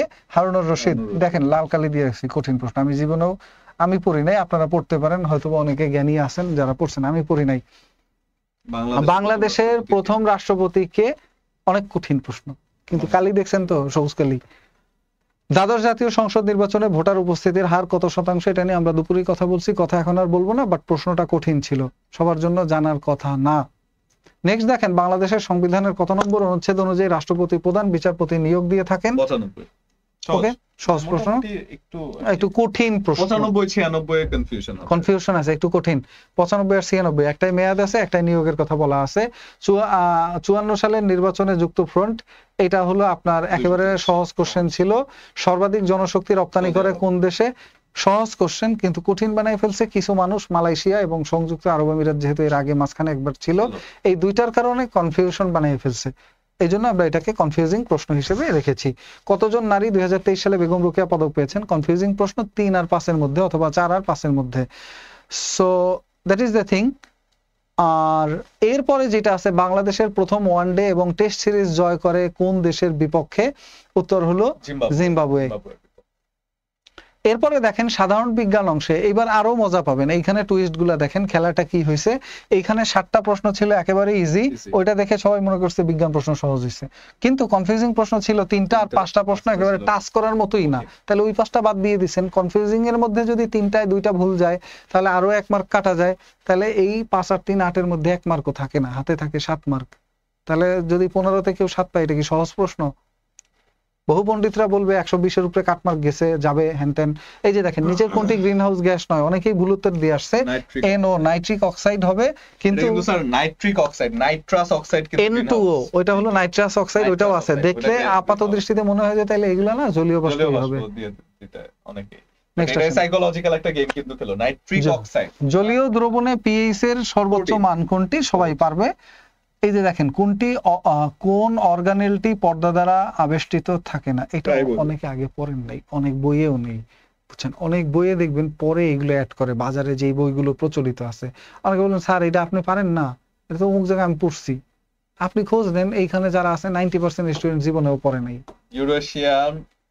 ইউরেনিয়ামের শতকরা ভাগ, ইউরেনিয়ামের শতকরা U238 আইসোটোপে ইউরেনিয়ামের শতকরা ভাগ কত, এটা আমি জীবনে পড়ি, সায়েন্সের স্টুডেন্টও পারবে না, জিজ্ঞেস করেন সব সায়েন্সের স্টুডেন্টও পারবে না।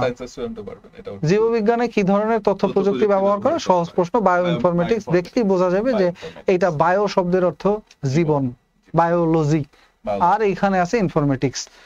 গমের মোজাইক ভাইরাস কিভাবে ছড়ায়, এটা মাইটের মাধ্যমে ছড়ায়, মাস্ট অ্যান্সার, কিন্তু অনেকেই বাতাসের মাধ্যমে বা অন্য কোনো উত্তর করে আসছেন, এই জন্য আমরা এটাকে কনফিউজিং নিছি, সাহস করে উত্তর দিছে লোকজন ম্যাক্সিমাম। সাউন্ড কি শুনতে পাচ্ছেন আমাদেরকে?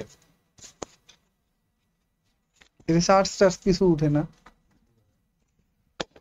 এই ঘোড়ার ডিম কিনে আনছে, চার্জ উঠানো গেলে হয়, এই যুগে সবকিছু থাকবে ডিজিটাল।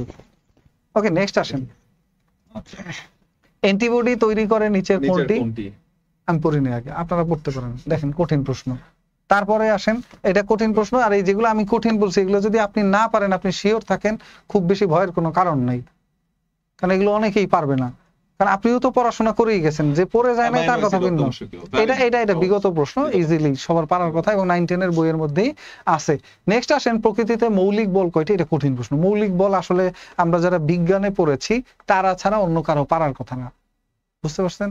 নেক্সট আসেন, জেমস ওয়েব টেলিস্কোপ যেটা আছে, এটা কোন ধরনের রেডিয়েশন ব্যবহার করে? এটা সহজ প্রশ্ন। কেন বললাম কঠিন বলতে পারতাম আমি, সহজ বলার কারণ কি, ইনফ্রারেড সম্পর্কে যাদের আইডিয়া আছে, নাইট ভিশন গ্লাসে ইনফ্রারেড থাকে, আমাদের যে এই যে কি ক্যামেরা বলি যেন আমরা, এই যে এখানে লাগানো আছে, না এই যে সিসি ক্যামেরা, এই ক্যামেরাগুলোতেও আপনার ইনফ্রারেড আছে, যার কারণে অন্ধকারে ওরা দেখাইতে পারে, এইটা দেখানোর জন্যই ব্যবহার করা হয়। ওয়েব ক্যামে অনেক হ্যান্ডিক্যাম বা ইসের মধ্যে এগুলাতে ইনফ্রারেড এখন ব্যবহার করা হয়। ঠিক তেমনই জেমস ওয়েব টেলিস্কোপটাও রাতের আকাশ দূরে ঝকঝকে দেখতে হলে আপনার ইনফ্রারেডটাই ব্যবহার করে থাকে, ওই হিসেবে এটা জানার কথা। যারা জানে না তাদের জন্য কনফিউজিং হইতে পারে, বাট আমি এখানে আমার নিজেরও একটু আছে। নেক্সট আসেন, কোনটি আলোর প্রাথমিক রং? সহজ।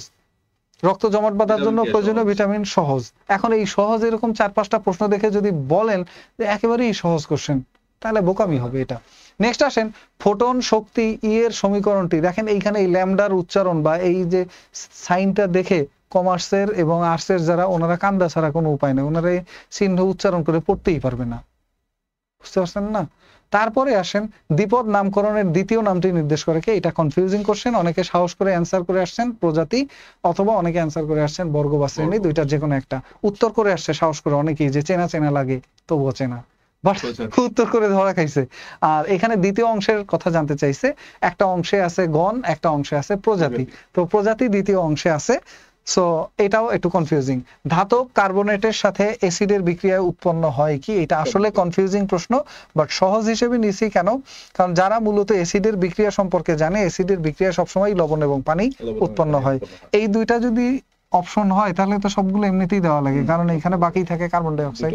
এটা একেবারে বেসিক একটা আইডিয়া থাকে, অ্যাসিডের যে কোনো বিক্রিয়ায় লবণ এবং পানি উৎপন্ন হয়। অ্যাসিড ক্ষারের যে অধ্যায়টা আছে ওই অধ্যায়টা যারা পড়ছেন। কম্পিউটার তথ্য প্রযুক্তির মধ্যে আসি, এইখানেও দেখেন সেম কাহিনী ঘটছে, একটা প্রশ্ন একেবারে ভয়ঙ্কর কঠিন, 5টা প্রশ্ন কনফিউজিং, এবং 9টা প্রশ্ন ছিল সহজ। তো এই 9টা সহজ প্রশ্নের উত্তর করে তাহলেই কিন্তু সে পণ্ডিতি করতে পারে না যে প্রশ্ন সহজ হয়েছে। কারণ কি? কারণ দেখেন এখনো আমাদের হাতে 6টা প্রশ্ন আছে, যেই 6টা যদি আবার ভুলও হয় তাহলে এই 9 থেকে আবারও কাটাও যাবে, negative marking. Windows operating system সম্পর্কিত নিচের কোন তথ্যটি সঠিক? এটা সহজ প্রশ্ন, যে বুঝছে যে ওপেন সোর্স অপারেটিং সিস্টেম, এটা যারা উত্তর দিচ্ছেন ভুল। ওপেন সোর্স না, উইন্ডোজ কি বাজারে কিনতে পাওয়া যায়? কিনতে পাওয়া যায়। অনেকে করছে কি কথা দেখে, হ্যাঁ ওইটার জন্য বলছি, বাট প্রশ্ন সহজ ছিল। এটা প্রশ্ন সহজ ছিল, এটা হচ্ছে নিচের কোনটি কম্পিউটার মেমোরি হিসেবে দ্রুততম? উত্তর হলো রেজিস্টার। মেমোরি হিসেবে দ্রুততম রেজিস্টার। র্যাম, রম, হার্ড ডিস্ক আপনারা শেয়ার করে যারা পরে আসছেন পরে দেখে নিয়েন। এগুলো আমরা 200 প্রশ্ন পুরাটাই অ্যানালাইসিস করছি, যাতে আপনারা বুঝতে পারেন কোন কোন প্রশ্নগুলো ভুল গেলে কোনো সমস্যা নাই, কোনগুলো কনফিউজিং, এর মধ্যে অন্তত 50% কারেক্ট হওয়ার কথা ছিল। হ্যাঁ, আপনার গলা শুকিয়ে যাচ্ছে সবাই। এরপরে আসেন আমরা শেষ পর্যায়ে। এরপরে যদি আমরা বলি 88 নম্বরে যেটা আছে সেটা হচ্ছে নিচের কোনটি কম্পিউটার সিস্টেমের কর্মক্ষমতায় কোনো ভূমিকা রাখে না? সেটা হচ্ছে সাইজ অফ রম, এই জিনিসটা কিন্তু আপনার দেখলে একটু স্যার এই যে confusing হলুদ লাগে রাখছি আর কি। কনফিউজিং, দেখলে এটা কিন্তু কনফিউজিং না confusing, এটা স্যার, কিন্তু এটা যদি বলি আপনার দেখলে কনফিউজিং তাও না, এখানে ব্যাপারটা হলো র্যাম রম সবই মেমোরি, তাহলে সবই মেমোরি। কনফিউশন যে Confusion কে তো হবেই, কম্পিউটারের উপর স্বাভাবিক। প্রভাব রাখে না, Exactly. প্রভাব রাখে না কে, র্যান্ডম অ্যাক্সেস মেমোরি এও কাজ করে তার তথ্য মুছে ফেলে, ক্যাশ মেমোরি কাজ করে তথ্য মুছে ফেলে, রেজিস্টার কাজ করে তথ্য মুছে ফেলে, বাট রমের মধ্যে তথ্য জমা থাকে। তো রমের তথ্য জমা থাকার উপরে কম্পিউটারের গতি বাড়ানো কমানো কোনো কিছু ডিপেন্ড Depend করে হয় না। র্যাম বেশি হলে গতি বেশি হয়, Exactly. ক্যাশ মেমোরি গতি বাড়ানোর জন্য ব্যবহার করা হয়, রেজিস্টার বড় হইলেও গতি বেশি থাকে, এই জন্য এটা কনফিউজিং রাখছি। আচ্ছা, অক্টালের স্যার বাইনারি, এটা কিন্তু সাহস করে অনেকে উত্তর করে আসছে, জিজ্ঞেস করে দেখেন অনেক অ্যানসার করে আছে। যে দিয়ে যাই একটা সাহস এরপরে পাইছে। হচ্ছে অক্টাল নাম্বার যেটা আছে সেটা হচ্ছে একটা নাম্বার যে ডাইভার্সন আছে, এটা কিন্তু সহজ কাজ না, যারা আসলে ইয়েতে পড়েছেন ইঞ্জিনিয়ারিং ব্যাকগ্রাউন্ডে বা সায়েন্স স্যার একটু লিখছে ম্যাথ আর ইংলিশ কি হয়েছে, হ্যাঁ আমরা সব হ্যাঁ, math আর ওভার English আমরা আমরা 200 মোটামুটি প্রশ্নের 190 নম্বরে আছে, আরেকটু পরেই শেষ হয়ে যাবে, আরেকটু পরে আমরা 5 বা 7 মিনিটের একটা বিশ্লেষণ দিয়ে শেষ করে দিব, যারা দেখেননি তারা শেয়ার করে রাখলে পরে দেখে নিতে পারবেন। আচ্ছা, একটি অপারেটিং সিস্টেম একটি ব্যক্তিকে সিম্বল অথবা আইকন, এটা গ্রাফিক্যাল ইউজার ইন্টারফেস, এটা সহজ একটা জিনিস। ছবি বা সিম্বল ছবি ব্যবহার দেখার করা জন্য হয় কাজ কোথায়? করে। কম্পাইলারের ক্ষেত্রে কম্পাইলার পুরোটা প্রোগ্রামকে একসাথে কম্পাইল 1 কোটি বার আসছে, 1 কোটি বার বিসিএস পরীক্ষায় কমপ্লিটলি তাই তো? কম্পাইলার। এক্স্যাক্টলি। এরপরে যখন বলা হচ্ছে যে নিচের কোনটি সোশ্যাল মিডিয়া প্ল্যাটফর্ম নয়, এটা যে না পারবে সে কি করবে, মোবাইলগুলা তাই তো? বিদ্যাবাড়িকে পাঠিয়ে দিবে, আমরা চালাবো তাদের মোবাইল। আচ্ছা, সেটা হয়ে যাচ্ছে গুগল। এটা যে না পারবে সে তার মোবাইলগুলো পাঠিয়ে দিবে, আমরা চালাবো তাদের মোবাইল, আর তারা বই পড়বে আগামী 1 মাস, 1 মাস না সরি 1 বছর। বিসিএস এর জন্য আসলে 1 মাস পড়লে হয় না, 1 বছর একটানা বা 2 বছর একটানা পড়লে তাহলে বিসিএস এ ভালো একটা শক্ত অবস্থানে যাওয়া যায়। যারা স্বপ্ন দেখেন 1 মাস পড়বেন আর বিসিএস ক্যাডার হয়ে যাবেন, এটা ভুল কথা। এরপরে যদি বলি সেটা হচ্ছে কি সেলুলার ডাটা নেটওয়ার্ক, জিপিআরএস বলতে কি বোঝায়? এমনিতে আমরা যতই বলি জিপিআরএস, বাট এটার ফুল অ্যাব্রিভিয়েশনটা বলতে গেলে কিন্তু স্যার একটু কনফিউশন মনে হয়, এটা কনফিউজিং প্রশ্ন আমরা করতে পারি, কারণ এইটা গ্লোবাল পজিশনিং মিলাই ফেলছে, Global positioning তালগোল এর পাকাইছে সাথে এটার সাথে। মিলিয়ে ফেলছে। বাট এইখানে একটা কথা ছিল, এই ক্ষেত্রে সেলুলার ডাটা নেটওয়ার্কের ক্ষেত্রে বাহিরের আক্রমণ থেকে প্রাইভেট নেটওয়ার্ক রক্ষার্থে ফায়ারওয়াল, সহজ প্রশ্ন এসেছে sir BCS PPS. Search engine নয় কোনটা? সাফারি, এছাড়া বাকি তিনটা কিন্তু সার্চ ইঞ্জিনের মধ্যে পড়ে, কনফিউজিং প্রশ্ন। ইন্টারনেট জগতে হাইপারলিংক ডকুমেন্ট গুলোর কালেকশনকে বলা হয় www ডট। কিন্তু স্যার ঝামেলাটা হলো এই যে হাইপার শব্দ দেখে লোকজন HTML এ চলে গেছে, হাইপার দেখে, ওই জন্য কনফিউজিং রাখছি আমরা। বাট এটা হচ্ছে www, যেটা কিনা বলা হচ্ছে যে ইন্টারনেট জগতে হাইপারলিংক ডকুমেন্ট গুলোর যে কালেকশন আছে সেটাকে বলা হয় www। এরপরে যদি বলা হয় গ্রাহকের চাহিদা মতো ইউটিলিটি প্রদান করার ক্ষেত্রে, সেটা আমরা কি জানি? স্যার এই যে মোবাইলে মেসেজ আসে pay as you go, pay as you go, exactly, আসে পরীক্ষার মধ্যে, এবং এটাও এই কথাই এখানে লেখছে গ্রাহকের চাহিদা অনুযায়ী কোথায় দেয়, এটা ক্লাউড কম্পিউটিং এই সিস্টেমটা আছে। সব থেকে বড় নেটওয়ার্ক, এটা আপনারা সবাই জানেন, সেটা কি ওয়াইড এরিয়া নেটওয়ার্ক, সেটাকে ইন্টারনেট বলা হয়। ল্যান্ডম্যান প্যান 1 এর মধ্যে WAN যেটাকে বলা হচ্ছে সেটা হচ্ছে ওয়াইড এরিয়া নেটওয়ার্ক। নিচের কোন প্রযুক্তি ফেস রিকগনিশন সিস্টেম বিগত ব্যবহার প্রশ্ন করে স্যার। থাকে? বিগত প্রশ্ন, 43 BCS এ এসে গেছিল। এসেছে। এরপর নেটওয়ার্ক ট্রান্সমিশনের রেট বোঝাতে এমবিপিএস, স্যার এখানে কনফিউশনটা কি বলতো? এমবিপিএস আবার কনফিউশনে কি আছে? অনেকে মেগাবাইট দিয়ে আসছেন, অনেকে এই যে মেগাবাইট, এমবি, যদি এরকম এমবি থাকতো এই মেগাবাইট, এমবিপিএস তাহলে হতো মেগাবাইটস, আর যেটা আছে MBPS সেই এমবি অনুযায়ী হয় মেগাবিটস। মেগাবিটস per second. That is the difference. এটাই হচ্ছে ডিফারেন্স, এবং এটাই হচ্ছে এখানকার। তাহলে ওভারঅল এখন আমরা একটা সামারিতে চলে আসতে পারি। এখন আসেন প্রশ্ন নিয়ে আমরা কিছু কথাবার্তা বলে শেষ করে দিব আর আগামী 5 মিনিটের মধ্যে। প্রথম কথা, এই সার্কুলারে পদ সংখ্যা কত ছিল? কেউ একজন আমাকে হেল্প করবেন, আপনারা আমাকে হেল্প করতে হবে, তাহলে আমরা কাটমার্ক সম্পর্কে একটা সামারিতে আসতে পারবো। তার আগে আমরা ওই পেজটায় ফেরত যাই যেটা আমাদের স্লাইড হিসেবে ওপেন করা ছিল, পিপিটি, সেটা কই কেটে গেছে? পিপিটি কেটে গেলে হ্যাঁ, PPT আপনারা কেটে একটু ওয়েট করেন, পিপিটিটা কই আছে? হ্যাঁ, এই পিপিটিটা যদি আমরা আবার চলে যাই তাহলে আমরা এইখানে বসে যোগ বিয়োগ করলে সুবিধা হবে। আপনাদের মোট পদ সংখ্যা, স্যার এই বিসিএস এ মোট পদ সংখ্যা কত ছিল? কেউ একজন হেল্প করলে একটু বলে দেন আমাকে। আমি ওভারঅল একটা বিশ্লেষণে চলে যাচ্ছি। আগামী 5 মিনিট খুবই গুরুত্বপূর্ণ 5 মিনিট। এই 5 মিনিট 3140 বিসিএস প্রিলিমিনারি পরীক্ষার ট্রেন্ড হলো 8 থেকে 10 গুণ পরীক্ষার্থীকে ওনারা পাশ করায় মোট পদ সংখ্যার বিপরীতে প্রিলিমিনারি পরীক্ষায়। এটা ফার্স্ট রুল। বিসিএস এ কোনো পাস মার্ক নাই যে 30 পাইলেই পাস, যারা 30 পাবে সবাই প্রিলি উত্তীর্ণ, না, কোনো ফিক্সড মার্ক নেই, দ্যাটস দ্য থিং। তো সেই জায়গা থেকে ওনারা কি করে, গুণ 7 লোয়েস্ট, এ যাবৎকালে যত বিসিএস প্রিলি হয়েছে তার মধ্যে লোয়েস্ট নিচে 7 গুণ, হাইয়েস্ট নিচে 10 গুণ পর্যন্ত। সো আমরা লোয়েস্টটা থেকেই হিসাব করি। 7 0, 4 7 28 8, হাতে আছে 2, 7 8 7 8 2 9, আর এইদিকে 3 7 21, 21,980 মিনিমাম, এবং ম্যাক্সিমাম হলো যদি এটাকে আমরা 10 দিয়ে গুণ করি তাহলে 31,400। আমরা আশা করতে পারি মোটামুটি 24-25 হাজার প্রার্থীকে ওনারা পাশ করাবে।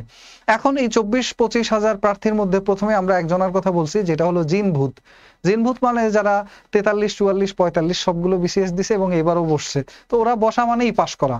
ওরকম আপনার আশপাশেও জিনভূত আজকে ছিল, আপনি হয়তো বা জানেন না, দেখবেন যে একেবারে মাথা নোয়ে গিয়ে বসছে, পরীক্ষা শেষ করে মাথা নোয়ে বের হয়ে আসছে। আপনি মনে করছেন শালা কিছু পারে না এই জন্য বসে রয়েছে, কিন্তু উনি আসলে লিখিত দিবে আবারও। তো এরকম ক্যান্ডিডেট আছে অ্যাটলিস্ট 5 থেকে 7 হাজার। এই 5 থেকে 7 হাজার সিট আপনারা পাচ্ছেন না, এটা ওনাদের জন্য ফিক্সড। নেক্সট আসেন, আপনারা সম্প্রতি ভাইরাল হওয়া একটা ভিডিও দেখছেন, ঢাকা ইউনিভার্সিটির লাইব্রেরিতে পড়ার জন্য লোকজন কি যুদ্ধ করে যায়, বা এটা নিয়ে আমাদের পেজেও একটা আমরা লিখছিলাম। তো ওইরকম নিউ কামার বাট স্ট্রং ক্যান্ডিডেট, নিউ কামার এলাম দেখলাম জয় করলাম ভিনিভিডিভিসি, এরকম ক্যান্ডিডেট আছে আরো 5 হাজার, যারা আসলে নিজেদেরকে গত 1 বছর যাবত ঝালাই করে সেই লেভেলের একটা অবস্থানে নিয়ে গেছে। ঠিক কিনা বলেন স্যার? এরপরে একটা শ্রেণী আছে, এই শ্রেণীটা হলো গত 2-3 বছর ধরে বা 4 বছর ধরে খুবই চেষ্টা করতেছে, কোনোভাবেই প্রিলি পাস করে না, অল্পের জন্য ছুঁইতে পারি না, ধরতে পারি না। লাস্ট প্রিলিতে অর্থাৎ 45তম প্রিলিতে তাদের মার্ক ছিল 110 প্লাস, 120 এর নিচে, পাস করে নাই।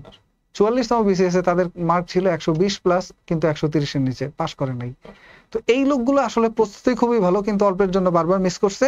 এই ধরনের ক্যান্ডিডেটরা আছে অন্তত 5 থেকে 7 হাজার মিনিমাম, কারণ 4বার 5বার বিসিএস প্রিলি দিয়ে পাস করতে পারেনি, কিন্তু হাল ছাড়ে নাই, সেই পড়া দিছে, এবং এইবার তারা পাস করে যাবে। কারণ কি? কারণ এইবার তারা রিস্ক নেয় নাই বলতে কনফিউজিং কোশ্চেন গুলোর মধ্যে অর্ধেকখানে কারেক্ট করছে, আর সহজ প্রশ্ন সব কারেক্ট করছে। কঠিন প্রশ্নে পণ্ডিতি করতে গিয়ে, মাতব্বরি করতে গিয়ে নেগেটিভ মার্কিং খায় নেই। তো এরকম 5-7 হাজার প্রার্থী আছে। এরপর আছে এর বাইরে আপনার আমার মতো যারা দুর্বল, মোটামুটি পড়ে গেছে, হ্যাঁ স্যার আমারও মনে হয় 110-এর উপরে যাইতে পারে, আমার কাছাকাছি গেছে, এই ধরনের প্রার্থী আছে। এই প্রার্থীর সংখ্যা কত? এই প্রার্থীর সংখ্যা আমরা ধরতে পারি বাকি যে অ্যামাউন্টটা আছে সেই ফিগারটা আপনারা, তাহলে প্রথম যদি 5-7 হাজার টিকায়, এই 5-7 হাজার সিট আগেই ব্লকড।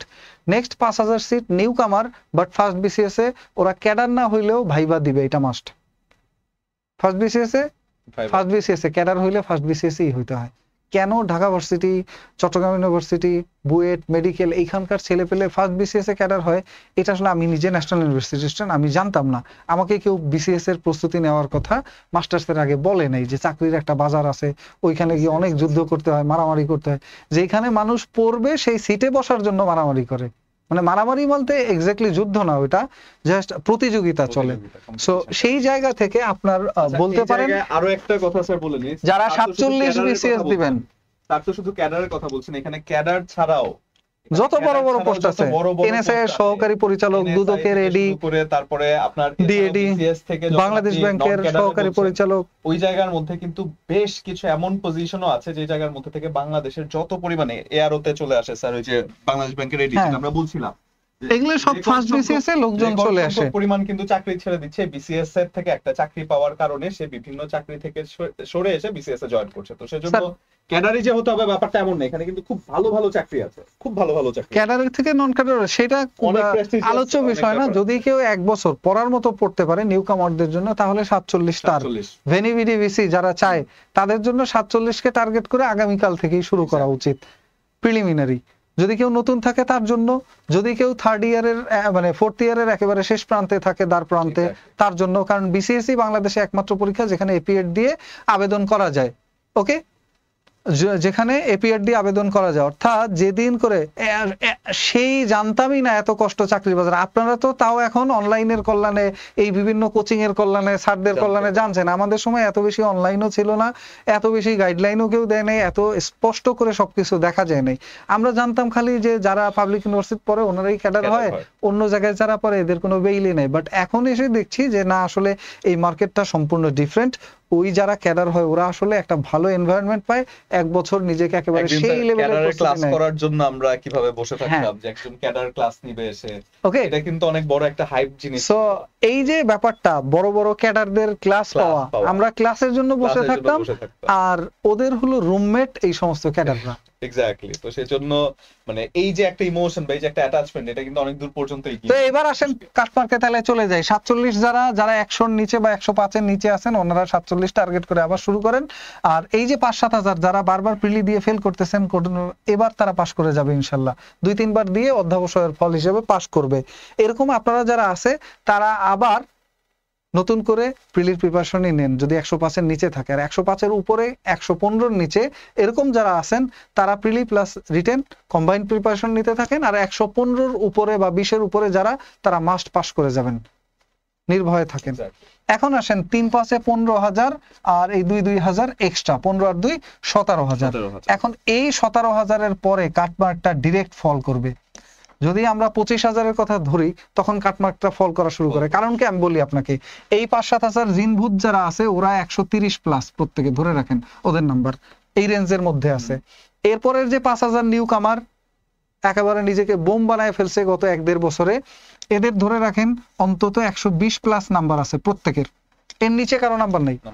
এরপর যারা 5-7 হাজার ল্যাংরা লুলা আছে আমার মতো দুর্বল, কিন্তু কি বলে এটাকে, কিন্তু সংসপ্তক স্যার, মানে মার্কস ছাড়ে নাই, ধরে রাখছে এবার পাসও করে যাবে। তো এরকম লোকের মার্কস কারোরই 115 এর নিচে, 115 এর নিচে কারোরই হওয়ার কথা না কিন্তু স্যার। 115 এর নিচে যারা মোটামুটি গত 2-3 বছর ধরে চেষ্টা করছে। তো এই রেঞ্জের পরে ফল করবে কিভাবে জানেন? এই রেঞ্জের পরে ফল করবে প্রতি 1 মার্ক কমে যাওয়া মানে দেখবেন যে 1,000-2,000 মানুষ উঠে আসবে, আবার আর 1 মার্ক কমবে আবার 2,000 মানুষ উঠে আসবে।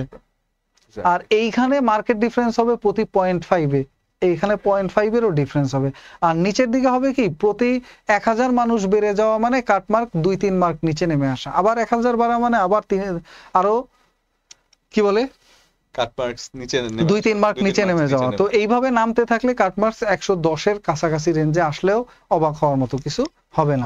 তবে মোটামুটি আমার যতদূর এক্সপেকটেশন, কাটমার্কসটা নামতে নামতে 110 থেকে এই 115 রেঞ্জ, এই দুইটা রেঞ্জের মধ্যে থাকবে। এখন আপনাদের বিশ্লেষণ, আপনারা বলতে পারেন, দেখতে পারেন, বুঝতে পারেন। এর উপরে যারা আছেন তারা সবাই সেফ জোনে আছেন। 110-এর নিচে যারা আছেন ভাইয়া, আমি সবাইকেই অনুরোধ করব যে আপনারা আবার এই 47-কে ফোকাস করেন। যারা নিউ কামার আছেন তারাও 47-কে ফোকাস করেন। আর যারা এর মাঝখানে ঝুলন্ত অবস্থায়, স্যার এরা কি করবে? যারা ঝুলন্ত, তারাও স্যার মানে একটা রিটেন সাথে প্রিলি একটা কম্বাইন্ড প্রিপারেশন নেওয়া শুরু করতে পারেন।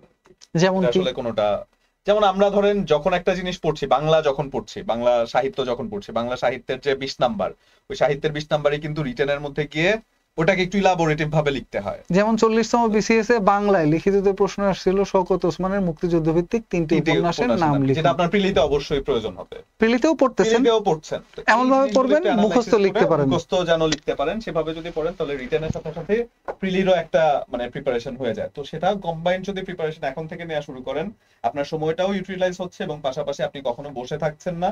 এবং যদি রেজাল্টে পজিটিভ হয় তাহলে তো স্যার এগিয়েই গেল, 1 মাস তো এগিয়ে গেল, আপনাদের সময়টাও অ্যাটলিস্ট ভালোভাবে ইউটিলাইজ হবে। এবং সেভাবেই আমরা আসলে সাজেস্ট করব আপনাদের। আসলে রিটেনের প্রিপারেশন নিলে লস নাই, কারণ প্রিলি আগাবে, প্রিলিতে আগাবেন। রিটেনের প্রিপারেশন যারা নিয়েছে তারা দেখবেন প্রিলিতে তাদের জন্য খুব সহজ হয়ে যায়। বাট রিটেনের প্রিপারেশনটা নেওয়া, সেটা বুঝে প্রিলির সাথে রিলেট করে আনসার না করলে নাম্বার পাবেন না। যে প্রশ্নের সঠিক উত্তর নাই, আনসার না করলে নাম্বার পাবেন না, কারণ কম্পিউটার তো একটা মেশিন, ওর মাথার মধ্যে প্রত্যেকটা প্রশ্নের একটা সঠিক উত্তর ঢুকানো আছে। এখন যদি ওই প্রশ্নটা আপনি ভুলে ঠিক জায়গা মতো দিয়ে আসেন তাহলে অ্যান্সার পাবেন। আবার যারা অ্যান্সার করে আসছে কিন্তু ভুল হয়েছে তারাও অ্যান্সার নাম্বারটা পাবেন, কিন্তু যারা টাচ করে নাই ওরা নাম্বার পাবে না। এটাই হলো সিস্টেম, পিএসসির সিস্টেম। তবে এটা আসলে যে একেবারে চূড়ান্ত নিয়ম তা বলা যাবে না, কারণ পিএসসির নিয়ম কানুন বাইরে আসলে আমরা অত স্পষ্টভাবে জানি না, তবে মোটামুটি এইভাবেই হওয়ার কথা। ওকে, দ্যাটস দ্য থিং। এই দেখেন এখন সবকিছু ঠিকঠাক আছে কিনা ওভারঅল দেখে শুনে আপনারা বলেন, আপনারাই বোঝেন যে আমি যা বলছি আমার সবকিছু আপনাদের পছন্দ হয়েছে কিনা। পছন্দ হইলে এখন কাটমার্ক কার কত অবস্থা, এখন কি অবস্থা, কার কি অবস্থা সেটা একটু কমেন্টে লেখেন। কার কত থাকে, দিন শেষে কার কত থাকে এটা একটু লেখেন। আমি মোটামুটি বলে দিলাম 21,000 থেকে 31,000 আসে, সর্বনিম্ন 20,000 প্লাস, সর্বোচ্চ 30,000-এর আশপাশে। আর এর মাঝখানের যে স্ট্যান্ডার্ড সেটা হলো 25,000 প্রার্থী এইবার পাশ করাইতে পারে। আর 25,000 প্রার্থী পাশ করাইতে হইলে তাহলে ফল করতে করতে কাটমার্কটা 110 বা তার থেকেও নিচে নামতে পারে। এবং যদি একেবারে কমও পাশ করায় তাহলে 115 থেকে বেশি লাগার কথা না। একেবারে হাইয়েস্ট রেঞ্জ লাগতে পারে 115, লোয়েস্ট রেঞ্জ রাখতে পারে 110। তবে এর থেকে 2-1 মার্ক তো আপ ডাউন হইতেই পারে। আমি তো আর একেবারে না কি বলে এটাকে প্রেডিক্টর, মানে এমন কেউ না যে আমি একেবারে এক্সাক্ট ভবিষ্যৎবাণী করে যাব। বাট অ্যানালাইসিস সেজ দ্যাট আপনার 110 থেকে 15 রেঞ্জের মধ্যে যারা আছেন সেফ জোনে আছেন। এর থেকে নিচে পড়ে গেলে একটু বিপদ আছে 10-এর নিচে গেলে, তবে অ্যানসার মানে সম্ভাবনা আছে, ফলাফল চলেও আসতে পারে। এমন হইতে পারে যে এই বছর 105, 7, 8 এই রেঞ্জের মানুষজন টিকে যাইতে পারে। তাহলে এটা অসম্ভব কিছু হবে না যদি এই সংখ্যাটা 25 থেকে 30,000-এর মধ্যে চলে যায়। তবে তার থেকে উপরে হলে 21-22,000-এ হলে সেই ক্ষেত্রে 110 লেগে যাবে, 110 থেকে 15 লেগে যাইতে পারে। কারণ যেহেতু এই যে বললাম যারা জিনভূত আছে, অর্থাৎ বিগত 3টা বিসিএস পরপর দিছে 43, 44, 45 এবং এগুলোতে পাস করছে, নিউ কামার্স যারা আছে 5-7,000 একেবারে ওরা মাস্ট পাস করবেই করবে, বোমবাস্টিং প্রিপারেশন। এরপরে 5-7,000 আছে যারা সংসপ্তক, মাঠ ছাড়ে নাই, 2-3 বার ফেল করছে কিন্তু এখনো হাল ধরে রাখছে, ওরাও পাস করে যাবে। এরপরে আপনারা যারা নতুন কিন্তু দুর্বল এদের পালা। That was our session, today's discussion. তো মোটামুটি বিসিএস নিয়ে চেষ্টা করেছি স্যার। আসলে সত্যি কথা বলতে গেলে আমরা অনেকে মনে করছেন হয়তো বা যারা জানেন তারা তো জানেনি, অনেকে মনে করছেন হয়তো আমরা মনে হয় আবার কোয়েশ্চেন সলভ করছি, ব্যাপারটা তা না। আমরা কোয়েশ্চেন সলভ করে গিয়েছি দুপুরে। এখনকার যে কাজটা করছি সেই কাজটা হয়তো বা এই সময়টা হয়তো বা আপনাদেরকে কেউ ডেডিকেট করে নাই। তো আমরা সারাদিন এই জিনিসটা নিয়ে একটু অ্যানালাইসিস করেছি। ইভেন বিদ্যাবাড়ি মেলার সময়ও আমরা কাজের মানে আমরা প্রেজেন্টেশন হয়তো বা দিয়েছি আমরা দুজন, আমি আর সাজ্জাদ স্যার মিলে, বাট এটার পেছনে কিন্তু পুরো টিম কাজ করেছে, পুরো টিম কাজ করেছে। তো সেই জন্য বিদ্যাবাড়ি আপনাদের সাথে সবসময় ছিল। এবং ডিগ্রি শেষ করে বিসিএস আবেদন করা যাবে। তবে সেই ক্ষেত্রে কি নিয়ম কানুন, আমাদের যে ফোন নাম্বারগুলো আছে টিম বিদ্যাবাড়ির, এই ফোন নাম্বারগুলোতে যোগাযোগ করলে আপনারা যে কোনো তথ্য, বিসিএস, ব্যাংক, প্রাইমারি বা অন্য যে কোনো সরকারি চাকরি পরীক্ষার প্রস্তুতির জন্য যে কোনো তথ্য জানার জন্য যেই ফোন নাম্বারে আপনারা কল করবেন সেই ফোন নাম্বারগুলো হলো 018960608000, এইখান থেকে শুরু করে 899 এই পর্যন্ত প্রত্যেকটা নাম্বার খোলা আছে। যে কোনো নাম্বারে দিনরাত 24 ঘন্টা যে কোনো তথ্য জানার জন্য চাকরি রিলেটেড আপনারা যে কোনো সময় কল করতে পারবেন। এই ছিল আজকের মতো কথাবার্তা। আপনাদের যে তথ্য জানার প্রয়োজন হয়, যেই পরামর্শ, যে কোনো পরামর্শ বা তথ্যের জন্য, এবং এটা সম্পূর্ণ ফ্রিতে, নট আপনাকে এখানে কল দিলেই ভর্তি হতে হবে, নট এখানে কল করলে আপনাকে টাকা দিতে হবে, এটা সম্পূর্ণ ফ্রি। এবং এই সম্পূর্ণ ফ্রি তথ্যগুলো জানার জন্য এখানে কল করলে কি কি সম্পর্কে, যারা বিসিএস সম্পর্কে জানতে চান, যারা ব্যাংক সম্পর্কে জানতে চান, যারা প্রাইমারি সম্পর্কে জানতে চান, যারা নিবন্ধন সম্পর্কে জানতে চান, অথবা যারা 11 থেকে 20তম গ্রেডের যে কোনো চাকরির প্রস্তুতি সম্পর্কে জানতে চান, যে কোনো তথ্য অথবা কেরিয়ার বিষয়ক যে কোনো প্রশ্ন, তথ্য, পরামর্শ সম্পূর্ণ ফ্রিতে দিনরাত 24 ঘন্টা এই নাম্বারগুলোতে 018960608000 থেকে শুরু করে 899 পর্যন্ত এই 100 নাম্বার দিনরাত 24 ঘন্টা আপনাদের জন্য খোলা আছে। তো সবার জন্য শুভকামনা থাকলো, দেখা হবে আবারও ইনশাআল্লাহ। আজকের মতো আমরা এখানেই বিদায় নিচ্ছি। কেমন লাগলো আজকের সেশনটা অবশ্যই কমেন্টে জানাবেন। সবাই এই পরীক্ষাটায় উত্তীর্ণ হয়ে যাক, ভালো পরীক্ষা দিক, দোয়া রইল, শুভকামনা রইল। আল্লাহ হাফেজ। ধন্যবাদ সবাইকে।